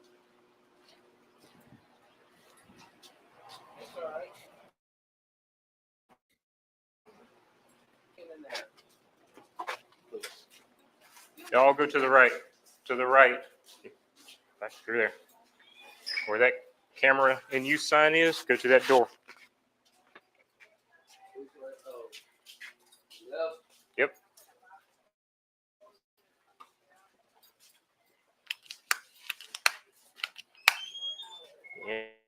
Yeah, take a good look. He seen the TV. He said, "Yeah, take a good look." He said, "This man." Yep, there it go. The Vizio TV, 65-inch TV. He looking at it right there. He's like, "This man, this nigga tried to steal the TV." Even the young nigga is disappointed in him. The young nigga is disappointed in him. I mean, come on, guys. Was Ahmaud? Do we have to do a poll? Was Ahmaud Arbery a thief or not? Now, I'm not saying that he deserved to get clapped in the way that he did, for sure, but I mean, the nigga was a thief, bro. He was taking shit. He was take back gang. Guys, we got 64 people watching, only 47 likes. Get the likes up. Don't make me have to go to commercial break, guys. But I mean, he was get back gang. Ahmaud Arbery was snatch and grab, whatever the fuck. He was like that.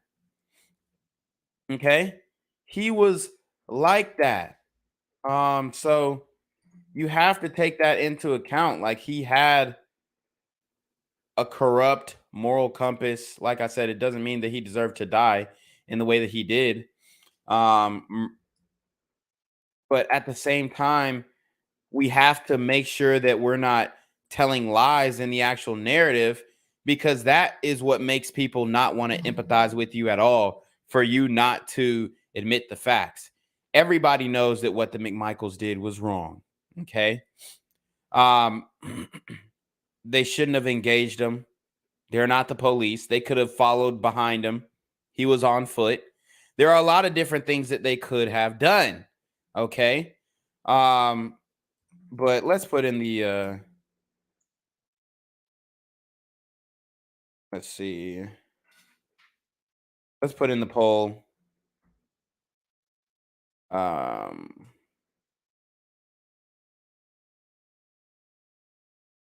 Let's get the poll together.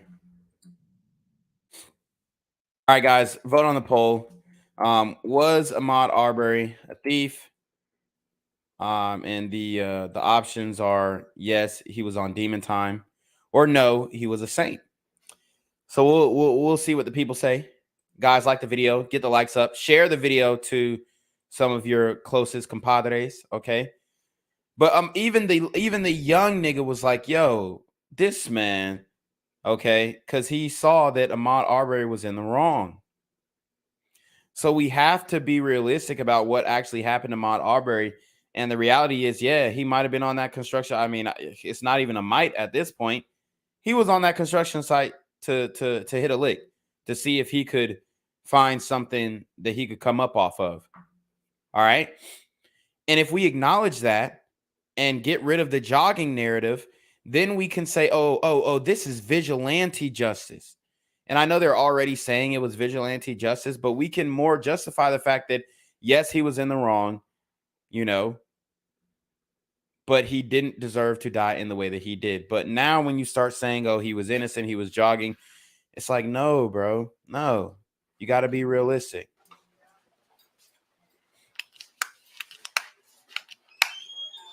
Yeah, take a good look. This man. That's what I'm saying. Big grief. Yeah.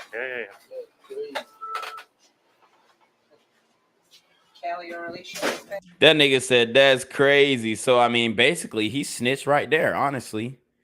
So Ahmaud Arbery got snitched on by his own crew. Kelly or Alicia? Yeah, Kelly's coming.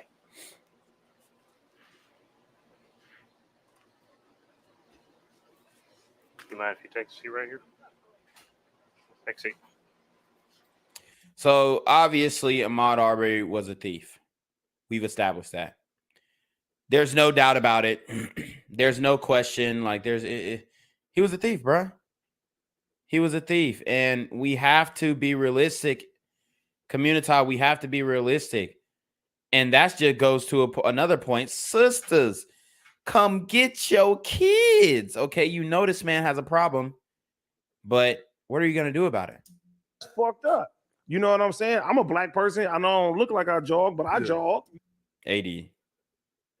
I mean, with all love and respect, you gonna tell me your fat ass jog? I mean, the most I could see is speed walking, but jogging, nah, that doesn't. I mean, if you jog, you would have to do it consistently to lose that weight, which you can if you buy my course that we're dropping next week, my fitness course. But you're gonna have some knee pain, you're gonna have some joint pain for sure because of your weight. You know what I mean? Like, come on, where do you jog? You jog on the streets? Nigga, in no, I don't live in the streets anymore. I moved out the streets, so I jog in a nice neighborhood. You see? So y'all got mad at Nick Fuentes for wanting to live in an all-white country, but then he's just saying that, yo, I jog in a nice neighborhood. He should have just been straight up, yo, I jog in a white neighborhood. I ain't jogging in the hood. I ain't jogging in Compton. I ain't jogging in Crenshaw. I'm not jogging in South LA. I'm not jogging on Slauson. I'm jogging in a white neighborhood. Yeah. Well, yeah, the sidewalk. yeah. Well, and if you look at the specifics of the case, though, and that's a little bit of old news, so I may be a little fuzzy on the details, but he was jogging a long way from where he lived. He was jogging in boots. You know, you can jog, but usually jog in sneakers, you jog in gym shoes, you don't jog in boots. And there was a series. And let's keep it a buck. Ahmaud Arbery had no jogging fit. He had no jogging clothes. He really didn't. Like, he wore the same puffy jacket every damn day. He ain't have no gym set or nothing like that. He wasn't rocking no Gymshark or no Nike Tech. No. Series of break-ins reported in the area too, and he was caught on camera on that construction site. And I remember at the time, Matt Walsh from Daily Wire was like, this is just something that guys do. We go in, we climb the fence, we jump in, and we walk around construction sites to see. And it's like, okay, so he's in boots, he's miles from his house, he's jogging, he's on the construction. Yeah, and usually when you jog for a certain time. Unless it's like your first time jogging, you're not going to take a break because that's going to ruin your time. So, I mean, most people jog in time intervals to beat their last time. It's called racing your ghosts or whatnot. If you ever played Mario Kart, it's the same concept where you're on a track and you're trying to get a faster time on that track and hopefully get the fastest time. And, you may even be able to get faster times than people around the country. And that'll mean that you're the best at this track with whatever individual that you're racing with. And that's kind of what people do when they jog. Like when I jog, I do my 6 miles and I'm timing myself so that I can improve my time. Shout out to Cyrus Cherry with the $50 super trap again. He said, dude, I follow about 8 YouTubers religiously. I don't know how you still have faith in the community, but I'm out, dude. Thanks for still entertaining us, even though YouTube funny. I can't stay outside. Got to drive tomorrow. Pray for my healing. Chat. Be safe. Oh, say that. Yo, shout out to Cyrus Cherry, man. I really feel you, bro. I really feel you. It's tough out here. It's tough trying to whip the community into shape. But I think if we have more objective voices, then maybe you can talk some sense into a few of us, honestly. But it's going to be hard. It's going to be difficult. And it's not going to happen overnight. So, you got to chip away at it. Inside, there's burglaries in the area. Now, I'll admit, the way they pulled a gun on him, I would probably say that was probably over the line. And, they got charged for that. I would say, is that a first degree murder? No. What do you call that? I'm not like a lawyer. I don't know what you would call that. But the point is they try to make it out like this was the new Ku Klux Klan. The most you could say about it is the guys were overzealous about it. But a guy ended up losing his life at the end of it. Yeah. And I think that for once again for them technically to pull, jogging. Yeah, right? I mean, you can't for technically jogging. No, AD. it wasn't for technically jogging. He was a thief. And he was stealing, and people want to protect their communities. And it's very dangerous down there in South Georgia and Brunswick. I know the murders were up. I think the last time I covered it, they were in the, I want to say they were in like the 50s, maybe even the 70s. But Brunswick is a small town, bro. So the fact that you're having these murders go down in such a small country, southern town, it's a problem. And people are aware of that, and they read the newspaper, and they're reading the news, and they understand who's doing the crime. So when you start seeing suspicious individuals jogging and then entering vacant houses in your neighborhood, you're going to question them. I work in real estate, and sometimes I have to go into vacant houses and check them out.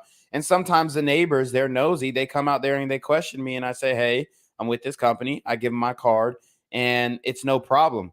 But a lot of you niggas will, what you mean? Just because I'm black, I can't go in this and y'all making a big deal about it. And then once I start talking to them, yeah, so I mean, I know this has been vacant. How long has it been vacant? Have y'all had any problems with this house? And this is me talking to neighbors, not even the homeowners. And they'll tell you, yeah, I mean, we've had some kids come in here smoking weed, doing drugs, shooting up, all this kind of stuff, people stealing from people's backyards and whatnot. And then you're like, okay, I understand why you are, you're vigilant about who comes around in your neighborhood. So if you don't have no home training, if you don't have no social skills, if you're antisocial and you're displaying antisocial behavior and you're not into de-escalation tactics, then you'll find yourself in the same situation that Ahmaud Arbery is. Because at the end of the day, the motherfuckers in the South, they don't play. They're very direct, and you have to be just as direct too, without getting disrespectful. And usually they're not going to get disrespectful with you either. So it's a big issue here. They caught him red-handed. They should have waited until law enforcement got him, but I mean, he would have been out the next day anyway. So, I mean, he was kind of dumb for fighting back. Honestly, that's just the reality of the situation. And you can't argue if all those facts are true of a guy fucking far from home jogging in work boots. That is pretty out of the ordinary. I think that the main issue people had with it was just the amount of force that those guys demonstrated and how comfortable they seemed to be with like basically taking the law into their own hands. Yeah, and like I said, should they have pulled a gun on him? Like I said, I think that was inappropriate. But they try to expand this because that preceded the George Floyd thing by a few months. They try to turn that into there's a systemic white supremacy problem among the police, and it's like that's where you draw the line. Is this sort of like a bad situation, or does this represent this horrible undercurrent? I think if anything, it's quite the opposite. I think if anything, blacks get treated better than white people. Hell no. Shout out to Eric F with the $10 Cash App. So let's listen to AD's anecdotal situation about blacks being or not being treated better than white people by the police. Listen, absolutely. I lived in some of these. I lived in Compton almost my whole life, and the way the police used to treat me and my friends was terrible, bro. And like, not by the police. I'm talking about by the university. I'm talking about by the media, by the institution. Sorry to interrupt. Okay. Nah, I disagree with that as well too. I feel like now we're getting a lot of light shed on things because of social media and people having more voices than they usually have. But and that's true too. You are having light shed on certain things that could be perceived as injustices for sure.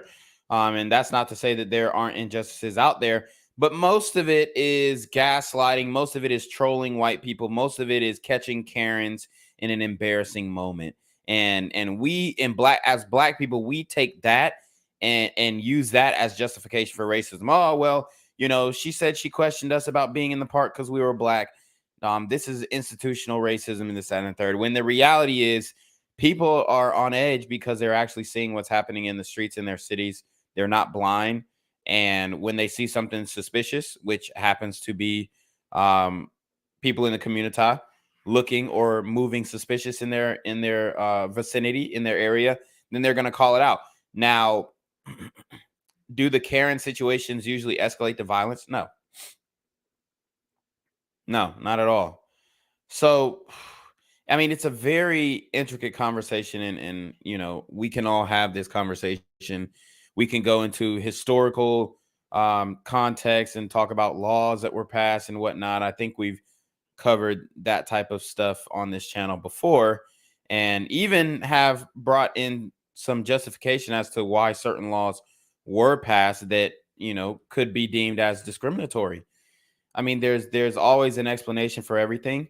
The issue is when you base that explanation off of somebody's race, then that's where the issue lies, and that's where people are feeling like there is injustice done upon them, which we all know shouldn't be a thing. But when we talk about the media and these gotcha moments that black people are trying to catch white people in at every second, it's almost embarrassing. Okay. Before, a lot of shit used to get swept under the rug. Like where I come from, I've seen all type of, injustice that people don't even get to talk about. I got a lot of homeboys behind bars for shit that they didn't do. You know what I mean? Like Now, AD. Your homeboys that are behind bars for shit that they didn't do. Come on, bro. And this is the thing about the street niggas. Your homeboy is behind bars because he lived a street life, for sure. All right. And the way that a lot of niggas justify the shit, even in prison, they'll say, yeah, I didn't do this. But a lot of times they know exactly who did it. Y'all know who did it, but I guess y'all don't want to snitch or whatnot. Or maybe you're protecting somebody. So I got homeboys who are in prison for something that they didn't do. It's not like that they were framed. Okay. It's not like somebody set them up. Most likely they were involved in something nefarious. Somebody lost their life or whatever. And they were involved, but they didn't want to roll on the actual person who did it.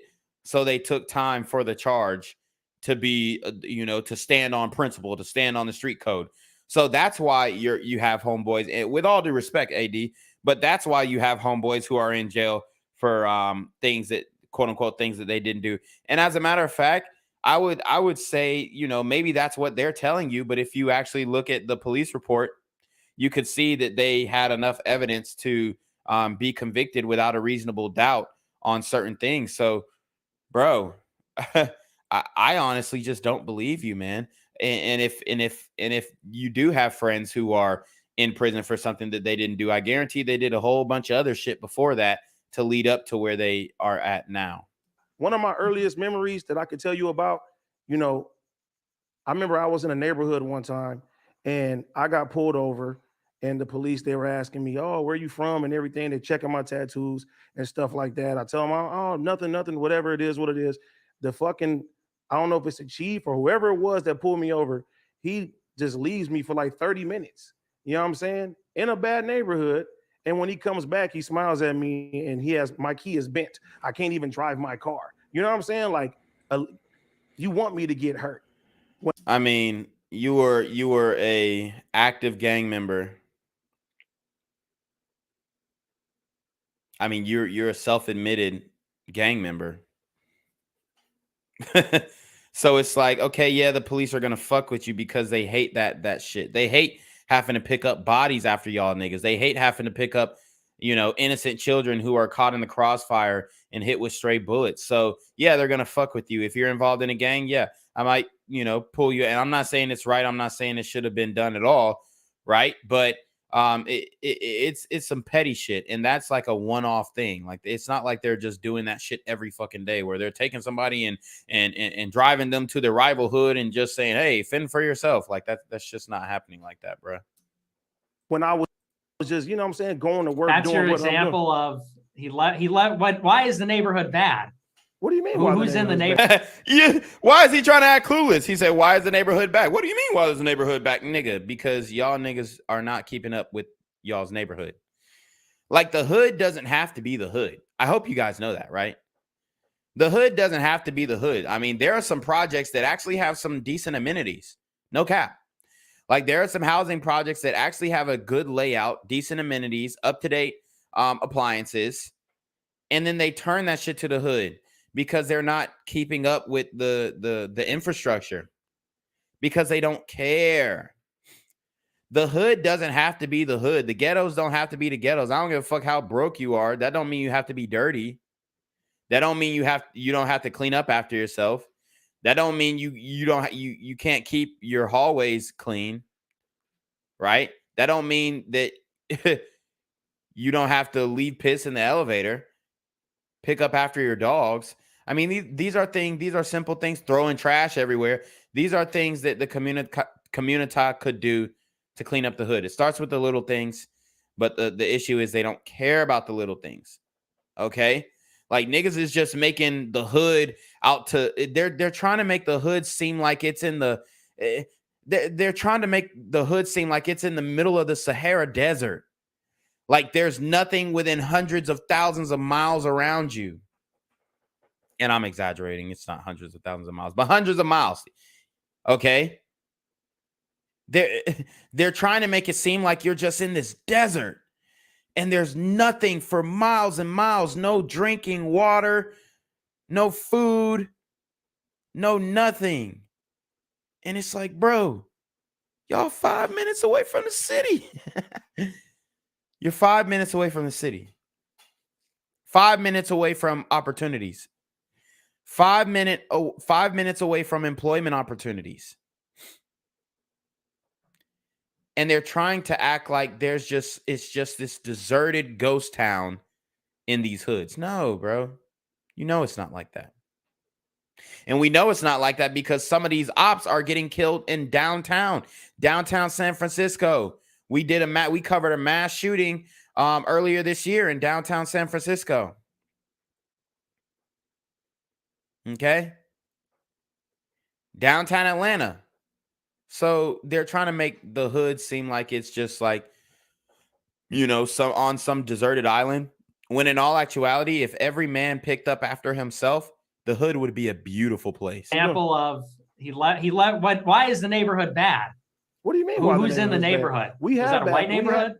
No, it's not a white neighborhood. He bent the key. He bent the key. Pretty Oh, fucked I up. see. Oh, I see. He bent. Why do you think where I couldn't start my car? You know what I'm saying? And I ain't gonna lie, bro. That got to be one of the. Is the cop Hulk? Is the cop Hulk? Have you ever tried to bend a car key? It's not fucking easy. It's not fucking easy. Is he a blacksmith? Did he like smelt the metal down and bend it? Like, dude, it's not easy to bend a car key. I don't know if it's a remote car key or one that you put in the ignition to start it, but I'm leaning toward calling bullshit on this one, AD. Honestly, I really am. Like sometimes, and this is a real thing. Sometimes niggas create situations and scenarios in their life. They create situations and scenarios in their life that literally make no sense. But because you're younger, you have this imagination or you have this idea of how the world is. You use these things to justify. Did he bend? Let's say he bent the key. Maybe he accidentally sat on it and bent the key. That could be an explanation. But did he like take the key and bend it in your face? I mean, that motherfucker had to be strong as shit. That motherfucker had to be Hulk in this motherfucker, like or Arnold Schwarzenegger or some shit, because it's not easy to bend a car key. It's easier to bend a house key than a car key, and it's still not easy. Especially to get that grip, you have to have some immaculate thumb strength. Okay? I mean, I could try and test it on my key now, and I bench 425 pounds. It's not going to be easy for me to bend a key. Why do you think though that I guess blacks are, like treated better in this country? Or why is it so hard to believe that there are racist police officers? I'm not saying there aren't racist. It's just the idea that the whole institution is white supremacist is way I agree over the with that, line. yeah. No. That's kept to keep people brainwashed and yelling about stupid shit during a quarantine so that they focus on non-problems instead of what's really going on. No, but Black Lives Matter didn't solve anything, and they told us to focus on this one instance of George Floyd. So maybe facts. It was wrong talking about the fentanyl, I'm not sure. But the whole idea of it was that No, Kanye was right. We already broke it down in the live. Let's keep moving. George Floyd was just used as an example to make everybody outraged, and it worked. And we didn't solve anything with it. $85 million went nowhere, and the neighborhoods that they were trying to protect are worse now. Well, that definitely seems like it's true. Yeah. No, but yeah, and the thing is, I'm not like a big cheerleader for the cops or anything. I'm not like a Blue Lives Matter guy by any stretch. I'm not by any stretch a person that's going to say because there's cops that are assholes to black people and white people. And I think the cops as an institution are totally corrupt. When I say that, like George Floyd's a perfect example. Here's a guy who is a criminal. Here's a guy who is dealing drugs. He's got a long rap sheet. Yeah, I mean, he held up a pregnant woman. This guy was a menace. He's a burglar. And the guy clearly died from fentanyl. The autopsy report in that county said that he died of a heart attack. Yep. And he had all these drugs in the system. He not only had fentanyl, but also had methamphetamine. And guys, I mean, that's the reality of the situation. That's the reality of the situation. We broke it down. We don't have to go through it again. But I literally have the I got the autopsy right here. I mean, I could pull it up. Let me just see really quick.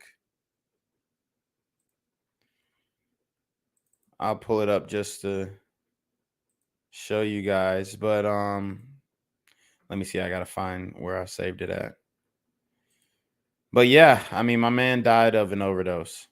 Ketamine in his system. But the So it's not really- coroner coroner said he didn't say died that. from He the died knee on his neck, from the right? knee on his neck. Cap. Autopsy said it was a heart attack. Cap. Autopsy said it was a heart attack. Is there Cap. a disagreement between the Yeah. autopsy and the coroner? No. I believe there were that's two autopsies performed. I think there was one that was performed by the county and one that was performed by somebody else. But yeah, there was a dispute about that.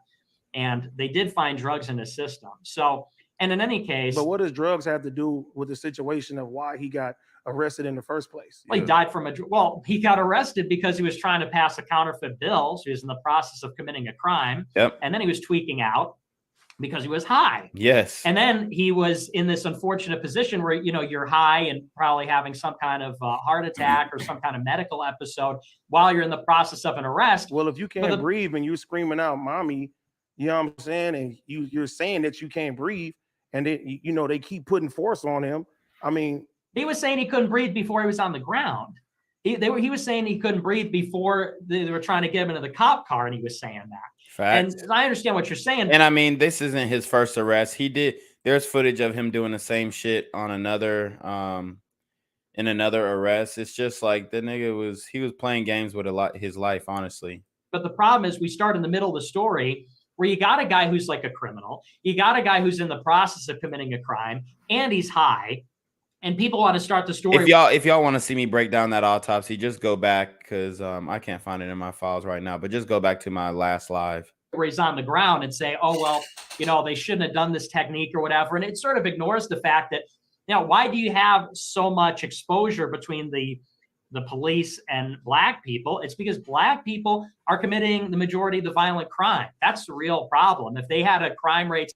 Yeah, and that's the reality. That's why we didn't get the FBI data from 2021, because I don't think they're really ready to face that and the data be out there, because I think they know that, I mean, guys like me, we're going to break that shit down and we're going to get to the bottom of who is actually committing these crimes, and we're going to debunk the narratives of Stop Asian Hate being like white supremacists who are mad that they brought the CV to America. Like, we're going to stop that false narrative. Similar to white people, there'd be a lot fewer incidences overall of police involved or cop involved shootings with black people or negative situations like that. So that's always the issue. When I listen to Nick, I have a hard time trying to dissect it because I consider myself a truthful person. So when I listen to what he's saying, it's like I think Nick leads with statistics and facts a lot of time. And that's the problem, is that we're meant to think like people like him are bad and we're supposed to push back. And if you don't push back, you are going to get in trouble uploading this video. Part of the reason I got a couple strikes. I don't give a fuck about the pushback and everything. No, but I just want to finish the point. Like, you're supposed to, or else like that was part of the reason I was terminated on YouTube. was I was listening to Nick and I was laughing and I wasn't disagreeing. But he could be on Destiny's channel or he could be on other people's channel who disagree with him and they keep you on. And I think that should show. But when I listened to him, and Adam, you called him a white supremacist earlier. Well, I'm not name calling at all. I'm just trying to get him to be upfront about his. But you said that you said that Nick is a white supremacist. I'm curious to like what he said specifically that makes you think that. Well, I did hear leaked audio of you comparing a white woman having sex with a dog to having sex with a black man and saying that it was basically. Okay, so they're gonna talk about this shit. I mean, he's spoke about this multiple times. He doesn't believe in race mixing. Okay, do we get it? Information on stream. Well, but I'm not saying that I deem them a respectable organization. Well, and that's fair enough. But I'm saying the point is, and this is the question that should be asked about that. They're advocates. That's an advocacy group, and they're worse things. 10 seconds. Like let me ask you. You don't know the circumstances surrounding that clip, but it was provided there for. All right, let's get past this. What? How? In what context? Because it was part of a joke. It's part of because I'm talking about. Because I'm talking about how there was this development where I think it was American Airlines, one of the big airlines. Okay, so this one was very interesting. Let's go. Hold on. Black people's hands should be cut off at the airport. What do you think Nick has said that's made you think he's a white supremacist besides that? What about the black people's hands should be cut off at the airport? No. Well, I don't mean them. Like what? How? In what context? Because it was part of a joke. It's part of because I'm talking about. Because I'm talking about how there was this development where I think it was American Airlines or one of the big airlines said that gay men or well, it's not just gay men. It says that men can wear the girls' flight attendant uniform and the girls can wear the male flight attendant uniform. And I said, you look at these videos from World Star or whatever on social media of black people fighting on planes. And, and I don't know, I mean, you're going to pretend this doesn't exist, like these videos of black people fighting everywhere at Disney World, at the airport. Yeah, and we broke down the Disney World fight. We broke down, the outrage there. We broken down multiple fights at the airport. We did the one where Portia Odufuwa had shot up the airport in Dallas. We have some major issues with doing things at the airport, and you're not even supposed to fight at the airport. You're supposed to get charged with terrorist charges basically, but they give the community a pass because it's almost like we're expected to behave in that way. So, we're not going to really chastise you like that because we kind of get it. You're black. Y'all always be fighting. Y'all always be acting ratchet. Y'all be coming to the airport with your bonnet. So, we're just going to give it a pass. Everybody at restaurants. What's that? Everybody fights everywhere. Not like that. Not. I just seen This nigga just said everybody fights like that. Come on, bro. Come on. Are you serious, AD? All out brawls. We just broke down the video of the sisters in St. Louis acting a damn fool, showing they ass in that Walmart.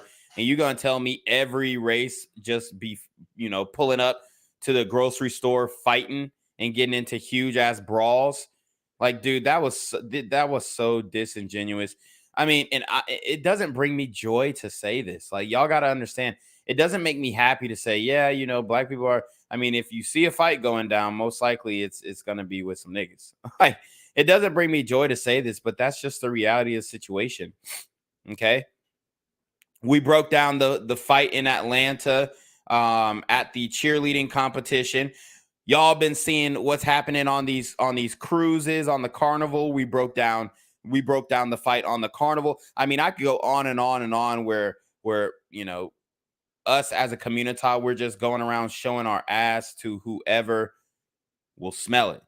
And it's not good. It's something that we need to fix immediately, because nobody is going to take you seriously when y'all cannot solve your disputes with diplomacy and conversation. I know they're going to be, oh, well, the colonizer goes into, okay, we're talking about on an interpersonal relationship scenario. We're not talking about, global and macro foreign policy issues. We're just talking about in the United States, black man to black man, black woman to black woman, black man to black woman. We can't solve our disagreements without throwing fisticuffs and then getting that fight shot up. And it's a problem. And that's why we're losing so many people in the community because of this. And then AD is going to sit up here and act like black people don't be fighting every fucking where. I mean, it's ridiculous. Restaurants. What's that? Everybody fights everywhere. Not like that. Not. Remember the brawl in Golden Corral where them niggas was fighting over chicken wings? Come on. I just seen a white nigga hit somebody, bam, in the back of the head on a plane. Yeah, come on, Nick. It happens There- everywhere. yeah, it's not to say that- it's not to wait a say minute, that it's black not- people it's are the not only just- people- It's not just black Okay. people. Everybody fights everywhere. So you're into. I mean, listen, it's not no denial. It's the truth. It is denial. It is It is denial. denial. Say that that's not like so a you're black saying only phenomenon. black people fight at Disneyland and fight in airports? Pretty much, yeah. I mean, the only from what I've seen within the last few years, the only white person who was brave enough to fight at an airport was that guy who tried Mike Tyson. And then even then you could say, okay, that's black people fighting at the airport because Mike Tyson is black.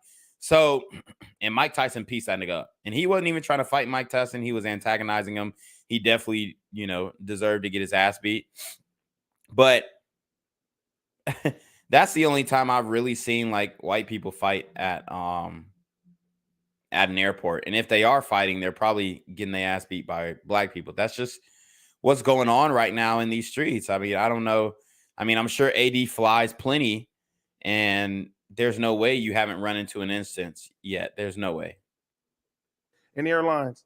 I'm saying that you when a I go on statistics guy, social, you with the truth, not what you see on social media. Where's the facts? I can show you videos right now where white people, black people, And I can show you 10 times. Show me one video of a white person fighting at an airport, and I'll show you 10 videos of black people fighting. Show me one person, or show me one video of like a random fight at the mall, and I'll show you 10 videos. But I mean, you don't want to play this game.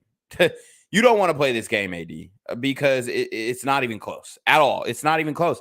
And I'm not, like I said, it doesn't bring me joy to say this, but that's an issue that we have to solve. And that goes back to sisters.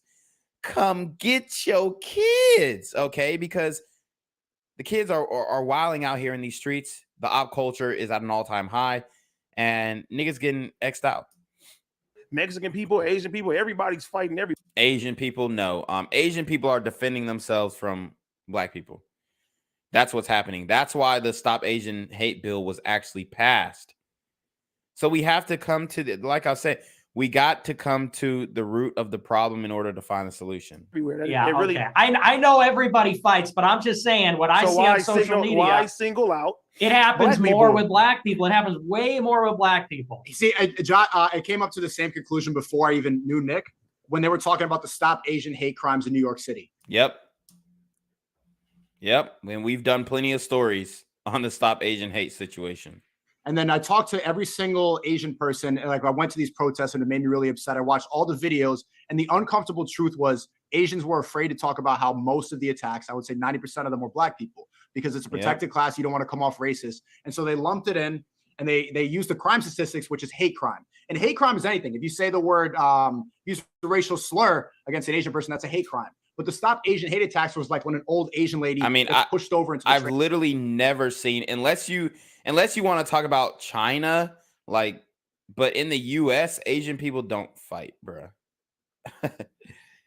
I mean, damn, sometimes you'll even have you'll have a hard time getting Asian people to fight for their own stores, for their own businesses. Sometimes they just give up, right? But now you're seeing the backlash where they're protecting their nail salons, they're protecting their weave, their wig stores, they're protecting their bodegas and whatnot. But usually you don't even see Asians fight back when they're attacked by one of these niggas. Like, they usually don't even fight back at all. Train tracks, or an old Asian lady gets punched in. That's why I'm like, yo, where the fuck is the Kung Fu? Where the fuck is the triad? Where, like, where's y'all protection? Goddamn, because y'all are getting, I mean, the scoreboard is not looking good right now. In the head 40 times.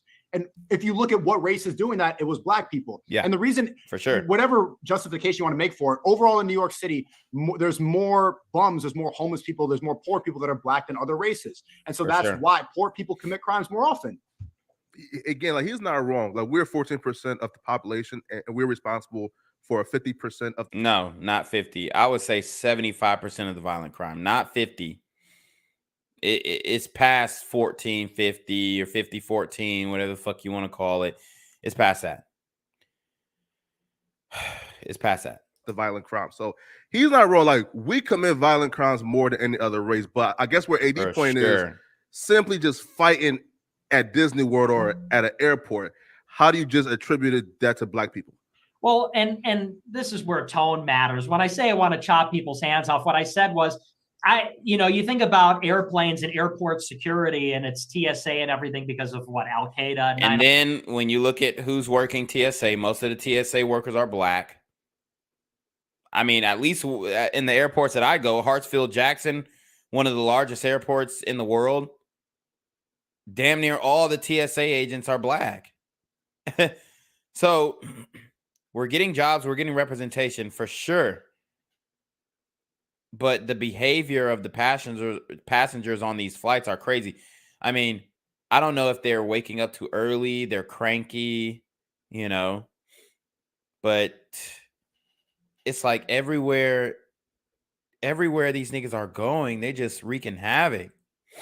11. I said, well, and this is explaining the joke, kind of defeats the point of it. But I said, well, I'd rather have the Taliban run the airlines and cut off the hands of all the black people fighting on the airplanes and put the flight attendants in burqas than have what we have now, the current TSA regime, where you're going to have black people fighting on the plane and then a male flight attendant in high heels is going to go run and break it up. It wasn't an assertion of fact of like, well, we looked at the data and black people are fighting on airplanes more than anybody. I mean, come on. You don't have to look at the data to understand that that's the reality. And maybe not specifically fights on the airplane, although I have seen some fights on the airplane with between the community, but it's mostly in the airport. And I think that is a distinction that you do have to make because there are all-out brawls in these airports.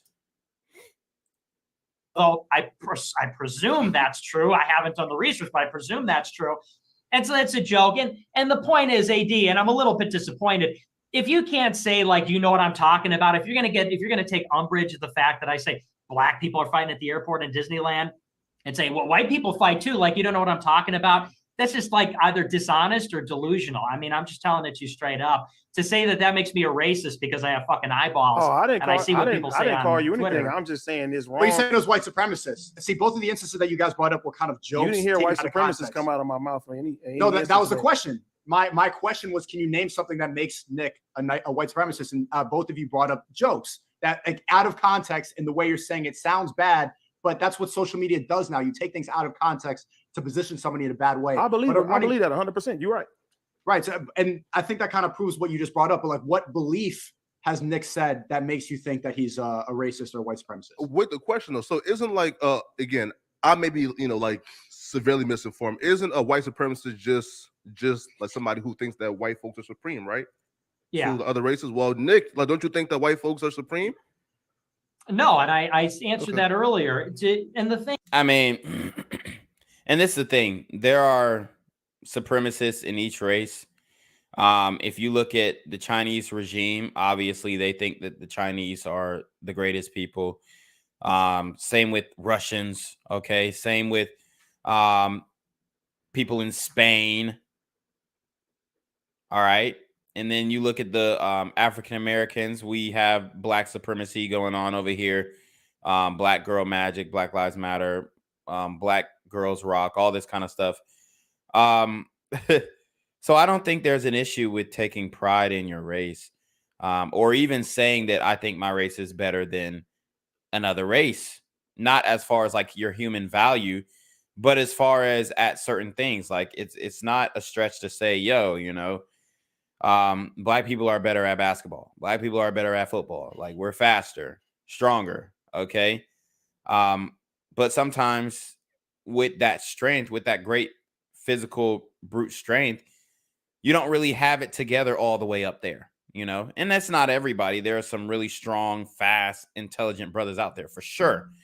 But these are certain trade-offs that you have to make. Okay. Some people are really tall, but not really strong. You know, they don't have the bone structure to support a lot of weight. And then guys like me, I'm shorter, but I'm stocky, so I'm probably stronger than a lot of these tall, lanky niggas. So there's trade-offs when it comes to certain things that you're good at. Okay. And accepting that, I don't really see an issue with accepting that for sure. Thing is about, you know, so-called white supremacy is it has to be a materialist worldview. You can all, in my opinion, well, I mean, actually, that's not totally. And let's talk about something negative. Who's better at selling drugs? Who's better at selling drugs? Is it Hispanic people or black people or white people? Who's better at who's making, or we can even bring the Afghans in here. Who's better at selling drugs?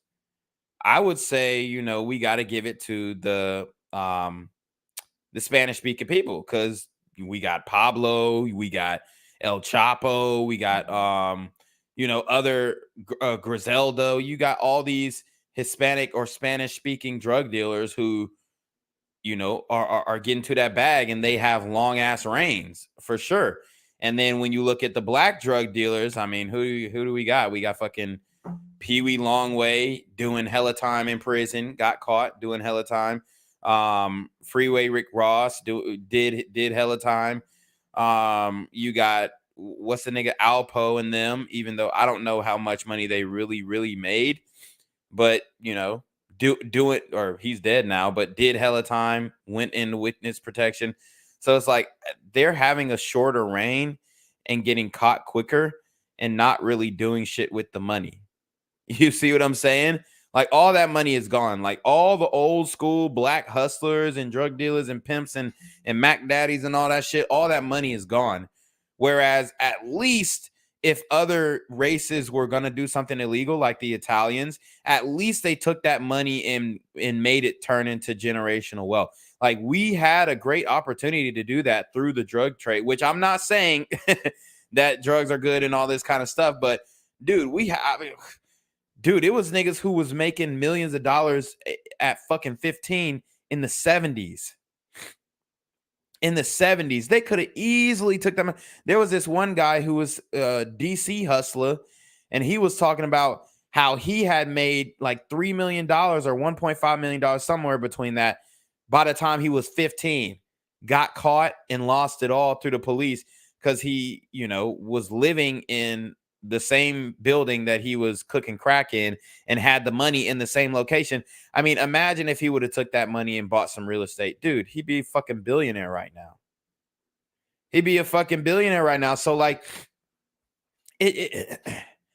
that's a big issue when it comes to the community, and we're not willing to really admit that, yo, like we're doing a lot of shit backwards. Okay, we're doing a lot of shit backwards. I mean, even if you're gonna do something illegal, bro, at least make it worth it. Like come up off of it. But you see so many brothers who are just not coming up at all. True. But as far as white people go, for the most part, you really have to not believe in the soul and believe in God to be a white supremacist. You can't be a. Somebody said black women are better at getting abortions. That's crazy. Yeah, I mean, that's true. Christian. You can't be, which is what most religious white people are. You can't be a Christian and say that white people are better than other people, because Christianity is a universal religion. It says in the Bible, now that I would push back on that, because obviously there were verses in the Bible to justify slavery and whatnot. So just saying, oh, well, you can't be a Christian and believe that you're better than other people. I mean, a lot of these white people, black people, anybody who owned slaves back in the day, they were Christian. I mean, even the Hebrews owned slaves at one point. And in some cases, God told them to enslave a certain people who were doing wicked. doing wickedness unto God's sight. So,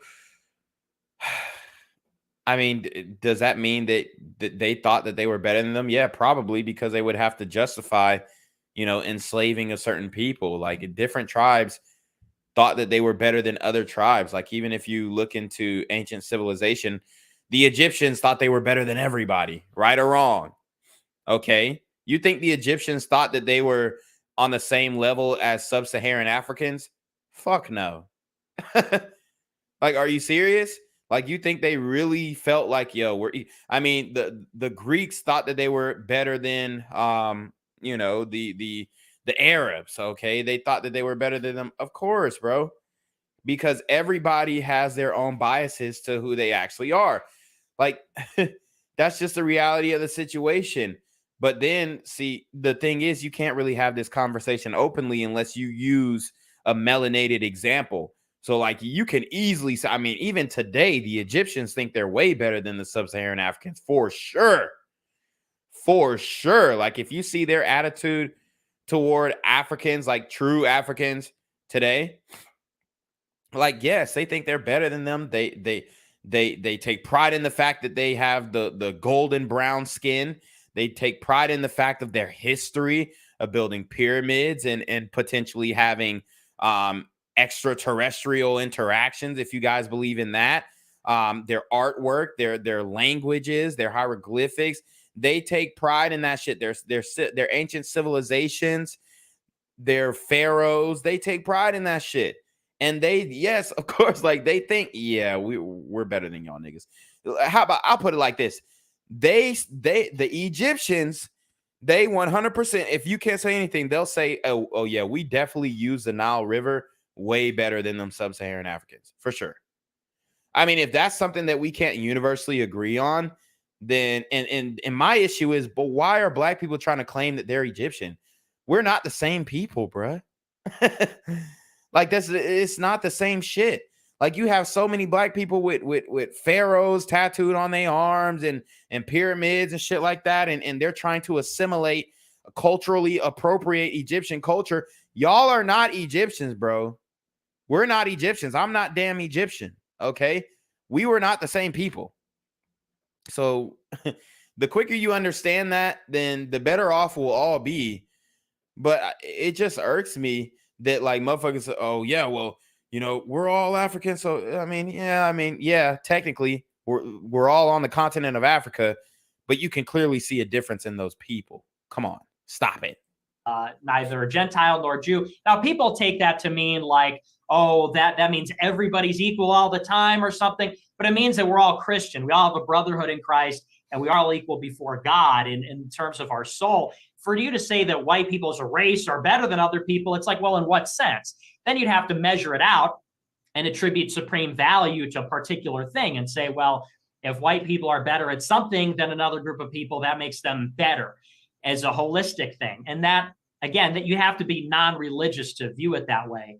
So white supremacy is incompatible with being a Christian. And I'm Catholic. I am Christian. So yeah. Now, a better question is, what do you think that white folks are better at, than, I guess, any other race? Better than any other race? Yeah. Well, all right. So let's go down this rabbit hole. Let me take my jacket off because it's getting a little hot in here. Okay, we're getting into the thick of it. Oh man. Okay, so what do we think that white people are better at? And guys, be brutally honest. Be brutally honest in the chat. I'm just gonna list some things that I think. White people are better at economics than black people. Obviously, you can see that through all of the black countries. All of the countries, with black people, they've completely ruined their economics, unfortunately. And I mean, you could make the argument that America has ruined their economics for sure. But when you're the world reserve currency, I would say that, you kind of have more leverage than other countries. So I would say that, what would I say? Creating languages and allowing those things to sustain the test of time. As you guys know, there wasn't really a universal language for Africans, whereas we kind of have more universal languages when it comes to white people. Okay, I mean, that's just the reality of the situation. What are some other things? And I'm trying not to look at the chat to get ideas. I'm just trying to think out of the top of my head. Obviously, time management, I would say. Time management, definitely a lot better as a whole. They come to events on time. Planning, maybe even project management. Leadership. Ooh, they're not going to like this one. Leadership. I think that overall, especially when you look at, and I'm not saying, this person can't be a leader, that person can't be a leader, but overall, when you look at the leadership positions and especially these Fortune 500 companies that are doing really well, you will see that a lot of times the leaders, CEOs, whatever, CFOs, COOs are white. So that's some things. Inventions, obviously, the curiosity to invent, the ability to trade and get resources, obviously colonizing other countries, making other societies assimilate to your lifestyle, the exploration, the explorative aspect of it. I mean, those are some things for sure. Let's see what let's see what people are saying in the chat. And then we'll name some things that Black people are better at than white people, and then we can go with other races as well if y'all want to. Some say management, some say exploring. He says riches, empathy. Oh yeah, that's a good one. Management, language, yeah, for sure. Literature, yeah. Economics, art. Art is I mean, I guess you could say, okay, at the fine arts like painting and stuff like that, yeah, for sure. But at the same time, there are, if you bring in musicians, I don't know. I mean, obviously, y'all probably gonna say white, just because y'all do have some legendary musicians for sure. And in the Black community, it's like our musicians, not all of them, like when the jazz era, the blues era, like they were actually playing instruments, right? But I don't think that you can really be considered a musician unless you, like, I don't consider rappers musicians.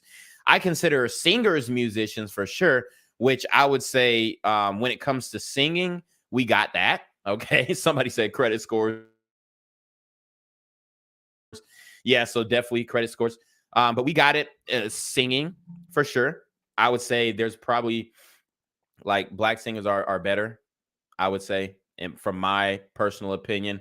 Somebody said porn. I'm dead. I don't know. I mean, they kind of have the dominant, like there's more videos of like white folks for sure. But to say that they're better, I don't know about that now. Them ebony joints be hitting sometimes. He said romanticism. Yeah. I mean, you do have a lot of sisters complaining about Black men ain't romantic and ain't chivalrous and all that kind of stuff. My guy said, y'all don't make music now, you copy it. Yeah, I mean, you're not wrong, but there are some, there's some folks on Bill Street who still using a trumpet and they saxophone and their woodwinds and really making some noise out here.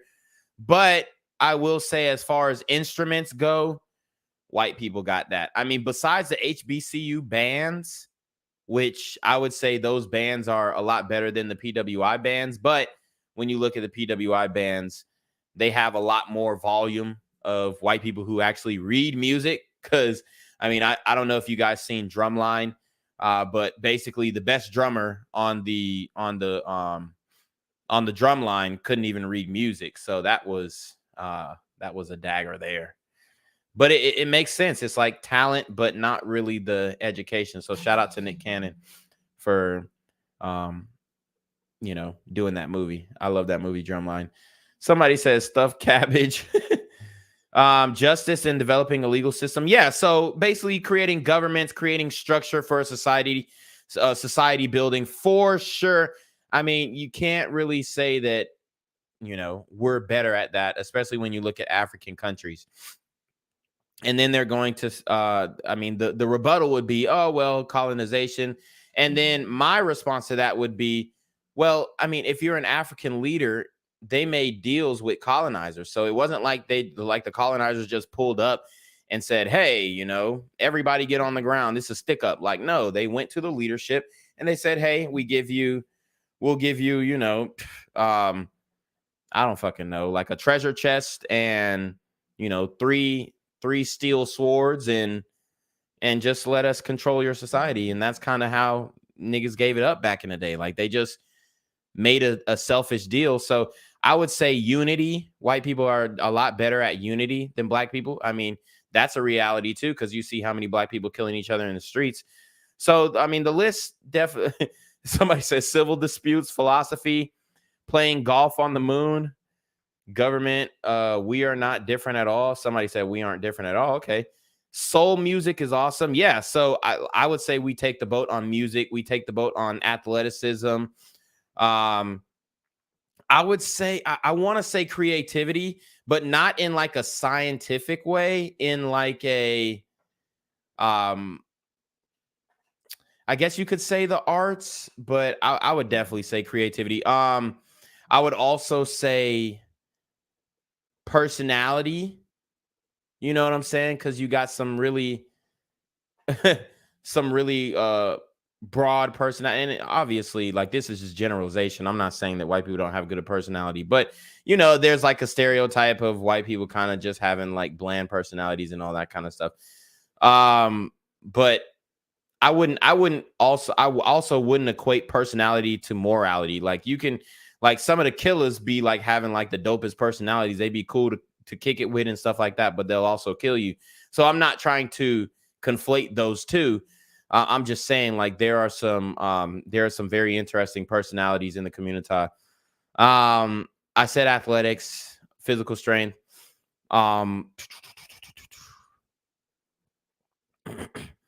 There was one thing where like people back in the day used to say, oh, well, you know, we have a better moral compass, but I don't believe that. That was some shit that I mean, you can see the results. It's not looking good on that front. So I'm trying to think of some more. Somebody, come on, y'all got some for me. He said not in art. I'm not talking about like paintings. I'm talking more like music, comedy for sure. He said acting a fool. Yeah, acting a fool. Yeah, no, for sure. He said innovative. Nah, I wouldn't necessarily say innovative, because to me, innovative is inventive. So like you're like, or I guess innovating would be kind of honing in on an invention and making it better. But I wouldn't say that that's something that we do as a whole. Okay. So I meant more on the creativity side, the entertainment side, for sure. Comedy. My guy said, I agree. Black people have dynamic personalities, better sense of humor, for sure. So my guy is Magna Carta. The Age of Enlightenment came from Europe and took centuries to look at the individual rights. Not even Asia could do it, for sure. We're more expressive. Somebody said definitely not comedy. I don't know, bro. I don't know. I definitely have to disagree on that. Somebody said y'all are better at AIDS and monkeypox. God damn. Keeping family together. Yeah, that's white folks right there. Better at finessing. Yes, I agree. We're better at finessing. Better at carjacking. You dig? No, just kidding. But no, seriously though, that's a real thing. My guy said I prefer English comedy. Okay, I'm not really big on the English accents. I'm not gonna lie. He said black people can be entertaining. Black artists have the one thing that can make great art angst. Wordplay, I would say. Wordplay, as far as rap lyrics go, not just like poetry, because then they gonna drop Shakespeare and shit like that. And you know, let's see. He said, oh yeah, I already read that one. So they talking about Richard Pryor in there. Big Bang, she says Sun comedy is so circular. White people suck, we get beat, cops suck, smoke weed, yawn. I wouldn't say it's like that. I wouldn't say it's like that. Okay, I got another booking on my Airbnb, so that's good. All right, so let's see. Oh, cooking. Come on, cooking. We got to take the cake on cooking. I'm not saying that it's healthy. But it tastes better for sure. For sure. Georgia Swan said black culture was much better in the 90s. Yeah, I agree, even though I was like very young in the 90s, but I do agree. So yeah, let's keep going. We got some labeled off for sure. We got some. Well, I would say that every race has their strength. I would say the white people are very good at literature and architecture and philosophy and basically everything. Well, No, I mean, he lots of didn't things. say anything. He didn't. No, he didn't Well, that's not everything. talk about dance. He didn't talk about culture. He didn't talk about art. He didn't talk. Oh yeah, for sure, dancing. But I would put that with athletic ability. About creativity. He talked about pattern. He said Italians can cook. Ooh, yeah. God damn. So what's better, soul food or Italian food? Let me know in the chat what's better, soul food or Italian food. That was a good point there. I'm not gonna lie, because shit, when you go to Maggiano's and you get the two pastas, like magnifico.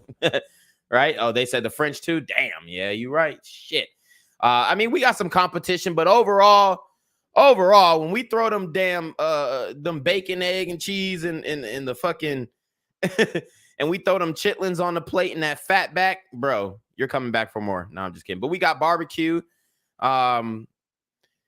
It's funny because I do want to say we got fried chicken, but most of the time it's really just white people selling fried chicken to black people. So it's not, I mean, what fried chicken industry do we really have a hold on? Like, there's no like fast food fried chicken black owned business like that, unless you want to talk about Rick Ross Wingstop or Wing Zone, whatever the fuck it is. I don't know. But even that, I wouldn't consider that. Like, we need some like Popeyes. We need some like KFC. We need some like Church's Chicken. Like, why don't we sell the fried chicken to each other? You see what I'm saying? See, it's all fucked up. My man says soul food is the best. Yeah, I agree. Somebody said Italian food's the best. Let's see. Okay, cool. Recognition. So you think that the soul of a black person is to be like a great artist or dancer or what? Basketball player, football Well, player. no, now you're talking about soul. I think that, yeah, I mean, black people are great athletes and they're great artists. And that's not to say that black people can't be other things or do other things, but we're talking about the strengths in general. And yeah, I see that this is, I think I just saw the hypocrisy. Oh, yeah, there you go. Roscoe's Chicken and Waffles. How could I forget? But it's not like a national chain, right? There's not really that many Roscoe's around the country. I don't know how many locations they got, but they can't have over. Do they have over 100? Let's see. How many? Because I ain't never seen no Roscoe's Chicken and Waffles in the South. Or actually, there might be one in Atlanta. I'm tripping. Waffles are there. Okay, so how many locations do they have? Or is that just a West Coast thing? So yeah, it doesn't look like they have any in the South. They got one. It looks like they have 8: Hollywood, West LA, South LA, Long Beach, La Brea, Anaheim, Inglewood, / LAX, and Pasadena. So, and honestly, I would rather go to Waffle House than Roscoe's. No cap. Here, see, if we ask AD and your name is Josh. No, that's Flakko. He said Josh. I'm off Josh. Well, if we ask Flakko, like, yeah. if Flakko and AD, if we ask you like, what do you think black people are better at than white people? You would both say dancing, music, basketball, like, and probably make fun of white people for being awkward. And nobody would get mad. Nobody would get mad at that. Everybody would accept that as a universal. Yeah, see, it's open season on white people. You can openly joke on white people for sure. Truth. that in general, black people are better at music. And then Nick's. Oh, let me ask you guys this. What would you say is better, Mexican food or soul food? Now that one, because if I had the choice to eat soul food for the rest of my life and Mexican food, I don't know. That would be a hard one. As an honest answer, better at innovation, better at architecture. And then it's like, oh, well, so black people can't do it, right? See, you get offended when I think white people are better at taking accountability too. You know what I'm saying? Like even when you look at some of these white serial killers who get caught, they're just like kind of they're really open on telling their story and you know, basically taking accountability and saying, hey man, I had a sickness I couldn't stop and I'm glad you caught me. Like, I mean, even when you watch the Dahmer interviews, like that nigga was like, yeah, well, you know, I had a sickness. I'm glad you caught me. Even, I mean, the way that they portrayed it in the movie when he was killed, it was almost like he accepted his fate. So I think that's, you know, a big example of taking accountability, even though the motherfucker was a sicko for sure. But yeah. And Nick is truthful about the white race, but you can be truthful about other races and then nobody blinks an eye. Hey, I have a question though, right? So, sorry. My man asked a very pivotal question. He said, I'm going to sell you a bridge built by gliders or sun people. Which one do you choose? Yeah, I mean, that's a no-brainer right there. Unfortunately, it's an unfortunate reality, but that's kind of how we've been conditioned in the United States. And then it's not even, it goes way past conditioning because sometimes you just know, like, yo, like niggas be cutting corners, bro. Like they might cheap out on the architect, or they might cheap out on the blueprints for the bridge, or they might cheap out on the materials. And, you know, they're supposed to use steel on the bridge and they use an iron and bronze. And it's just like, you dig? Like they might just pocket half of the money, right? I mean, you see a lot of these black organizations raising money and then the money goes poof. Right or wrong, look at Black Lives Matter. Some people would even call out Umar, even though I've seen recent construction of his school, but the nigga was getting a lot of money and people were accusing him of living off the school. And then there is some evidence that he didn't file tax returns on the 501c3s and all that kind of shit too. So the paperwork is just funny. No, you go ahead. No. So like when like Nick says that white folks are better at like innovation, like what did that mean? And then my guy says, okay, bridge built by blacks or women. Yeah, damn. That's a hard one. But yeah, I'm going with us on that one. No cap. Well, here's a good example. Asians, if you look at IQ, we talked about IQ earlier. Asians actually outperform whites dramatically on IQ tests and on math tests. And if you look at some of these tests, standardized tests before university. So if you were to say strictly by IQ and by certain tests, you would say actually that Asians are smarter. Now, would you call me that? Because I say that, would you call me an Asian supremacist? Would you say that I think that Asians are better than everybody because they have a higher IQ in terms of this metric? When I say whites are more innovative, it's because although Asians have very high IQ and are clearly predisposed to being good at math, I know that's like a stereotype, but it's based on fact. They outperform. I mean, that's the reality. Every other group in math. They're not as innovative. And that has a lot to do with their culture. That has a lot to do with their history. And of course, history and culture are, in fact, bound up with genetics. Behavior is bound up with genetics. You know, we say things like the fruit doesn't fall far from the tree. What does that mean? Children are like their parents. And there's a question about, is that nature? Is that nurture? It has a great deal to do with nature, more so than many people care to admit. And the point is, so Asians, although you could say in one sense they're smarter, you said better than other groups, they're maybe not as innovative. That's why they steal American technology. That's why they struggle to do a lot of things. Corn Pop says, white people are the strongest, blacks are the fastest. Don't lie to yourself, Gen Z. I mean, from playing professional sports, I ain't gonna lie, bro. You know, I have met a lot of strong ass white people, but I just like, I mean, the motherfuckers who are the strongest usually are the black guys. So I can't agree with you there, bro. Americans do. And so the point is, and I get back to the previous point, all human beings, I believe, have inherent dignity. and they have a soul, and they have a brotherhood and universality and equality before God. But that does not change the fact that there are inequalities between peoples and groups on various different things. But would you say that because blacks are better athletes, that they're better, they're the best race? Would you say that because Asians are the best at math, that they're the best race? Or because, whites have the finest literature, that they're the best? Who's to say? Those are all material things. Those are all based on, material conditions.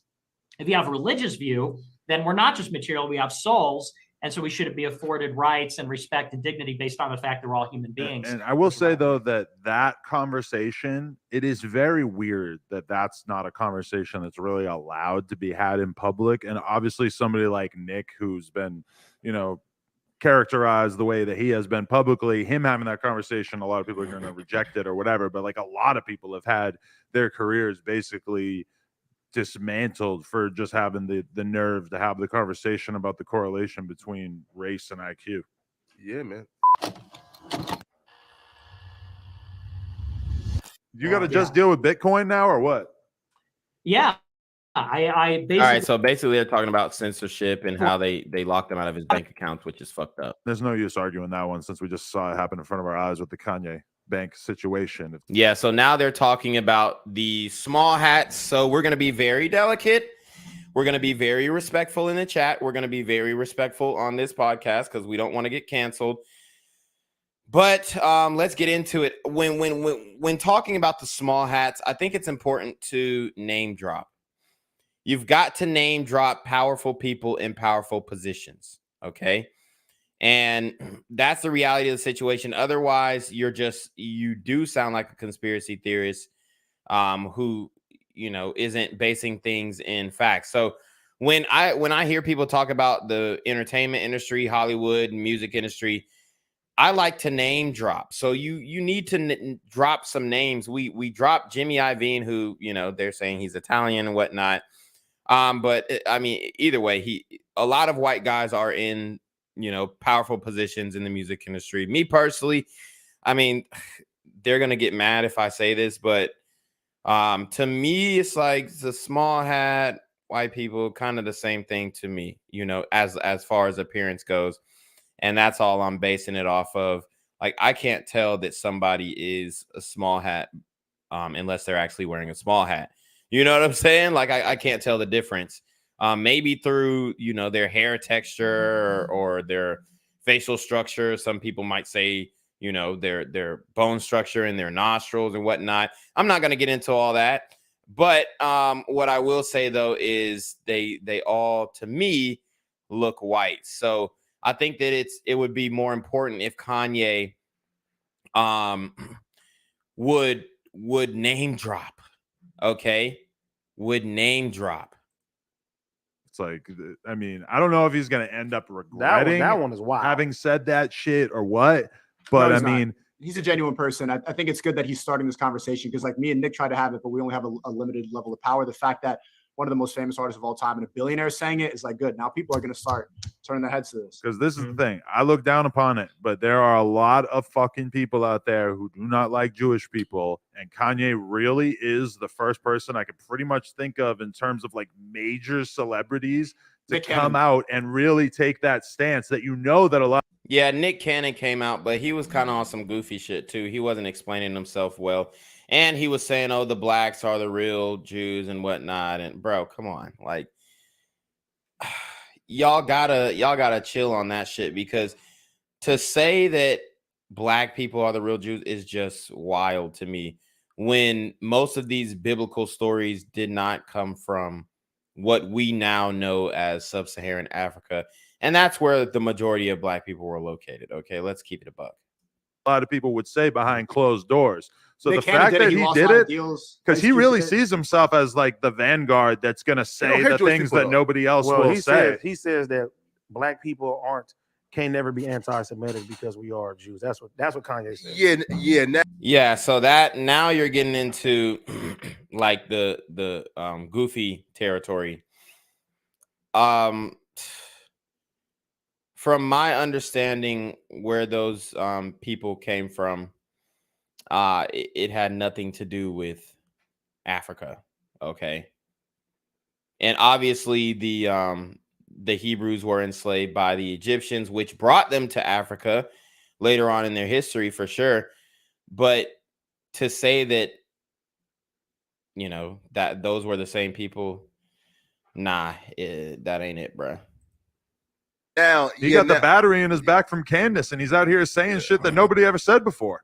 Yeah, I definitely think Kanye is wrong. Like when like he tried to like do the Hotep Negro shit of like, yo, but like black folks is the original. Yeah, what the fuck does that mean? Yeah, bro. Like Nick Cannon got canceled for that though, because he brought like some dude on and who was saying that black folks are the original Jews, you know, and all type of Hotep shit. Yeah. But what does that comes from Farrakhan. That comes from Minister Farrakhan and the Nation of Islam, because Farrakhan has talked to Ye and he's talked to Nick Cannon and these other guys. And yeah, I don't subscribe to the Black Hotep stuff, but you know, and Ye's coming at it from a position of credibility too. I mean, a lot of people are so quick to have this allergic reaction. Anybody? Yeah, see, the problem with Kanye is he's not name dropping. Name some people in the industry. Name some guys like Leo Cohen, name some guys like Jimmy Iovine, name some guys like Elliot Grange, and name some guys who are in positions of power, and then you can base your argument off of something that's factual. But if you just say, oh, well, the small hats are running this shit, like it's way bigger than that. Like there are white people in positions of power that are, you know, on the same agenda. Okay. So you can't just say that, you know, they're the overall ones that are running it. Now, we can also talk about Soros, which he has the checkered past that he does. He was selling his own people out. He was working with the Nazis, I think at age 13, where he was rounding up his own people. And this guy is a guy who, you know, obviously has a lot of political clout, power, finances. And so if you said, if you called people out by name, then you would have a better leg to stand on. But just saying, oh, well, these people do this and this and a third, you know, you can't just generalize like that. Battle Elf with a $5 super trap. He says, hey, Gen Z, do you think nukes will be used for this year or next? Oh, say less. Nah, like I said earlier, there's too much money to be made, too many weapons to be sold. That's the reality. Like they're projecting arms deals, illegal arms deals, quote unquote, 30 years down the line. So nah, I don't think there will be nukes used at all. And if they are used, I think it's gonna be a very small. I think it's going to be a very small type of situation where maybe it's posturing, but it'll be used to scare, but it's not going to be used to actually. I don't think they're actually going to launch one. I think they'll use the scare and the allure of actually doing this and, you know, having a existential threat to the planet. But overall, like, it's just too much money to be made in this war, and I think, you know, we want to prolong this as long as possible and get these warmongering companies to rack up the bank by selling arms to the Ukraine and whatnot. So that's what I think is going to happen. Talking about Jews, but it's like, if anybody knew, wouldn't it be a guy like Ye? Because he's not only like one of the biggest guys in music, period, but he's also one of the biggest guys in streetwear, period. And he's talked about for years that he's interested in business and he wants to do architecture and he wants to do clothing and he wants to do all these different kinds of things. And it's like, so if anybody would know, he's been to the White House, wouldn't it be him of all people? Because, and the point being is, whenever you talk about Jews, people say, well, there's something wrong with you. Like you're like a sick individual, or you have some trauma, or you're insane, or you're a grifter. And it's like, you look at Ye, who's clearly none of those things. Like he's rich. He's clearly going through a mental. Shout out to Battle Elf. He says, hey, Gen Z, if the nukes start falling, does any of this matter? Damn! Not. I mean, it won't matter if the nukes start falling, but I don't think nukes will fall. I mean, that's just like saying, oh well, I shouldn't go to work because we're on the brink of nuclear warfare. Like, gotta pay the bills, my nigga. Mental fucking breakdown. I don't think he's been on a mental breakdown for 6 years. He's going through a mental breakdown. Nah, so I definitely think there's something wrong with the way this nigga Kanye thinks. Like the way that he formulates sentences just doesn't make sense to me. The analogies that he comes up with in his head. Now, we can say he's a musical genius and he's a smart guy and all this other shit, but that don't mean that he ain't going through something. And then he's got a bunch of right-wing grifters like Candace Owens who got the battery in his back. He's just going out there to people like Nori who have never heard them, and he's just reiterating right-wing talking points that Candace is feeding him. And anybody who's watched her can see it transparently. Candace Owens is not talking married to a Jew, right? Candace is smart enough to not say that shit. I mean, she's married to a white guy and she works for a Jew, so publicly, but I'm sure he has all kinds of sources for his Ben Shapiro ideas at this point. Nah, I think it's just him working in all types of industries and seeing. If you work in the music industry, you know every single which Nick Fuentes and Ben Shapiro definitely resemble. Drill rapper has a Jewish guy behind him, and they profit off of murder. In every single industry, if you look at the end of the rabbit hole, it's always a Jew who controls it. Battle Elf says they weren't bluffing at Hiroshima or Nagasaki. I feel you, bro. I mean, I'm gonna keep it a buck though. It's some conspiracy theories that say that shit was fake too, but I'm not saying that shit was fake. I'm just saying it's conspiracy theories that are saying that shit was fake. So, yeah, I mean, it was a fucked up time. It could get to that for sure. But you know, who knows? Everybody who has a chance to is profiting off of murder in the entertainment industry. All right, but that besides the point, Adam, that's the truth. You're saying the label owners, the people behind the label scenes. owners, the real estate owners, like all the people with the most amount of money behind the scenes is a Jewish guy. And I think for Kanye to become a billionaire, well, I wouldn't say that either. I mean, there's plenty rich white guys. There's plenty rich, all types of guys. I mean, there's fucking sheiks and oil people, oil guys and oil money and all that kind of stuff. And then when you talk about real estate, there's some regular ass white guys who have huge real estate portfolios.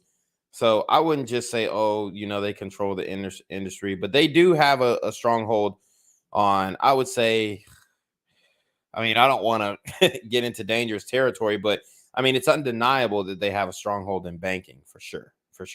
And in Wall Street for sure. And in law for sure. So, I mean, there are industries that they definitely dominate. That's just like, it's the same where if you say, okay, well, most of the black doctors are African, they're Nigerian or they're, they're not ADOS, they're not FBA. And that's the reality of the situation. He's seen a repeated pattern, and he's a type of guy who wants to give that same power to his people. And so he's talking about the fact that, look, why are we out here slaving away for Jews who are profiting off of us killing each other? And he's been saying this for years. Even before this, you say, well, he's in the midst of a mental breakdown. He's been talking about this stuff since 2013. When he was on the Breakfast Club in 2013, he said blacks don't have the same connections Jews do.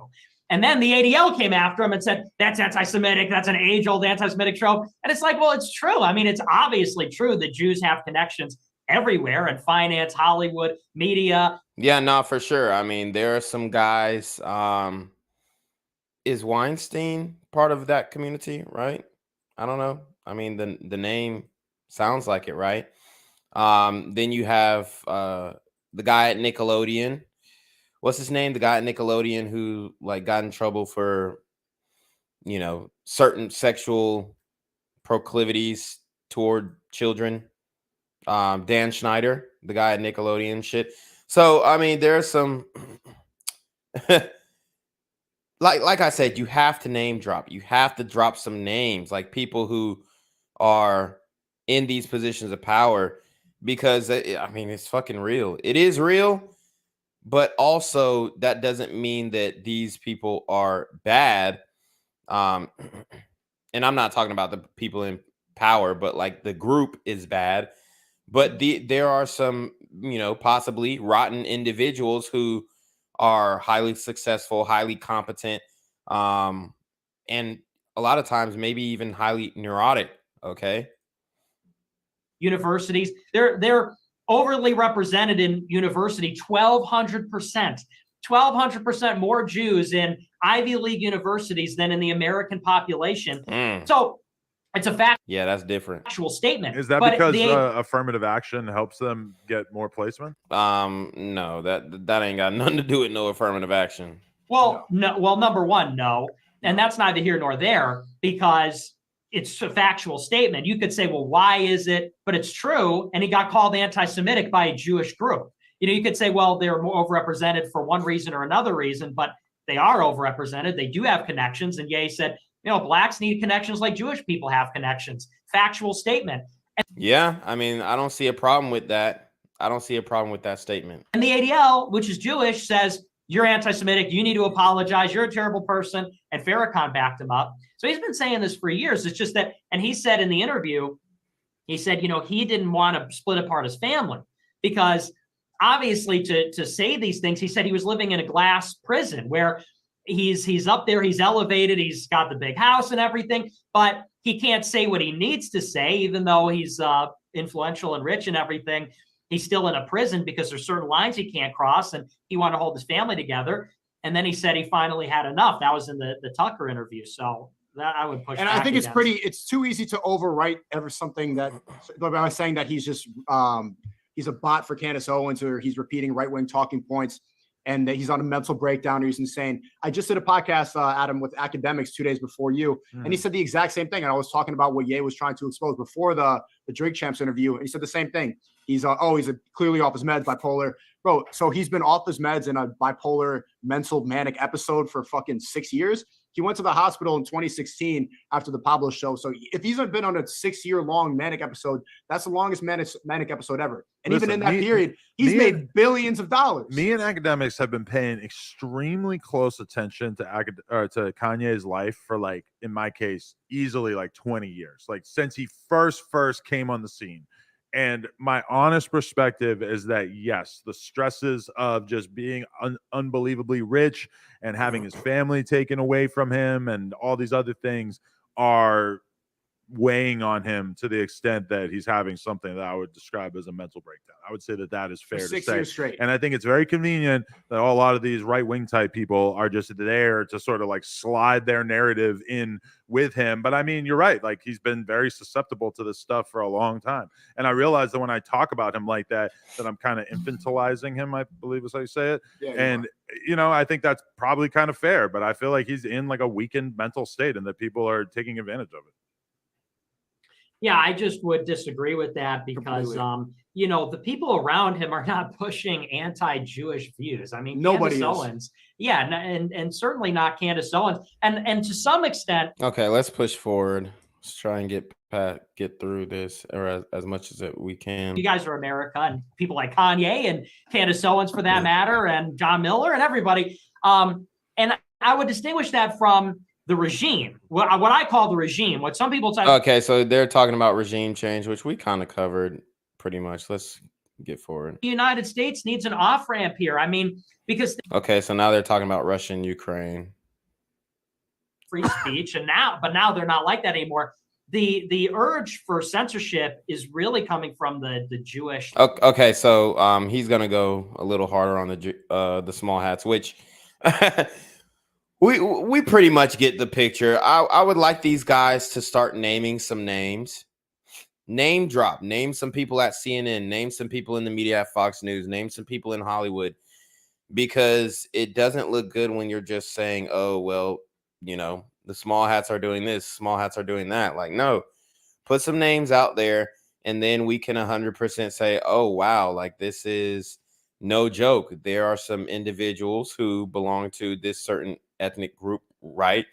And they're in positions of power, and they're doing very well for themselves and their families. And I mean, that's the game. It is what it is.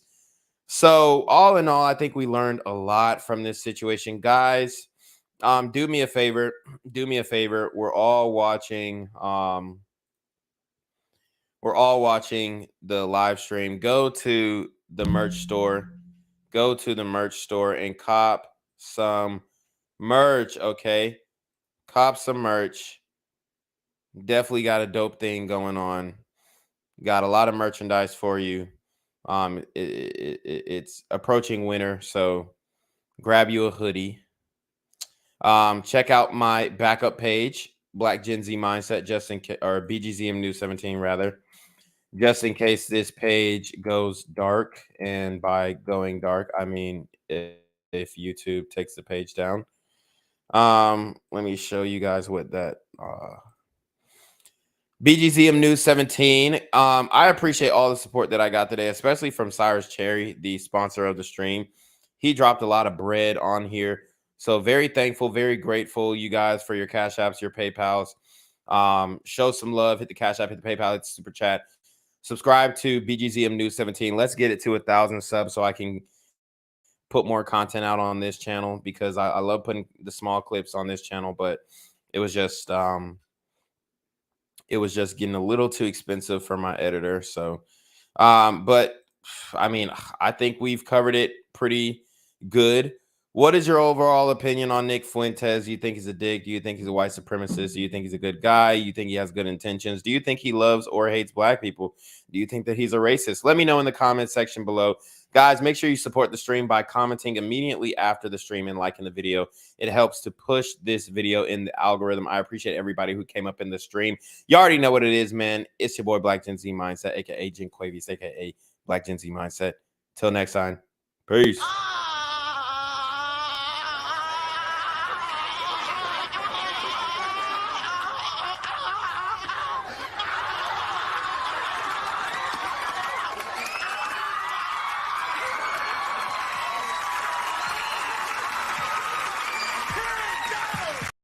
I'm here on the corner of MLK and Medgar Evers, and it's a very tranquil scene compared to just a couple hours ago where a drive-by shooting just took place. Excuse me, I'm getting live updates as we speak.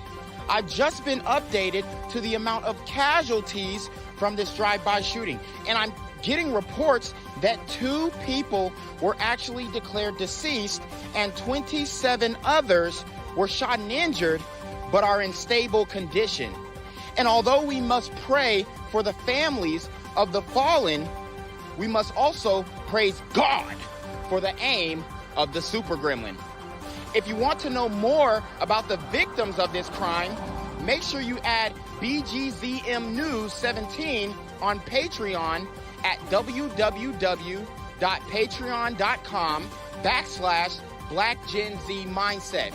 Also, don't forget to like the video, share the video, subscribe to the YouTube channel, and comment on the video to continue the discussion on how we can find solutions to all this gun violence in the streets. For more hard-hitting news coverage from the community, by the community, I'm Jen Quavius Jackson, here live, reporting from Atlanta, Georgia, BGZM News 17. And cut. All right, dog. Let's get the out of here before these niggas come back. Whoa. Yo. Whoa.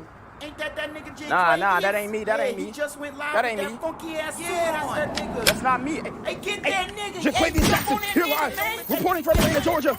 Pray for me. Gang violence and other kind of violence.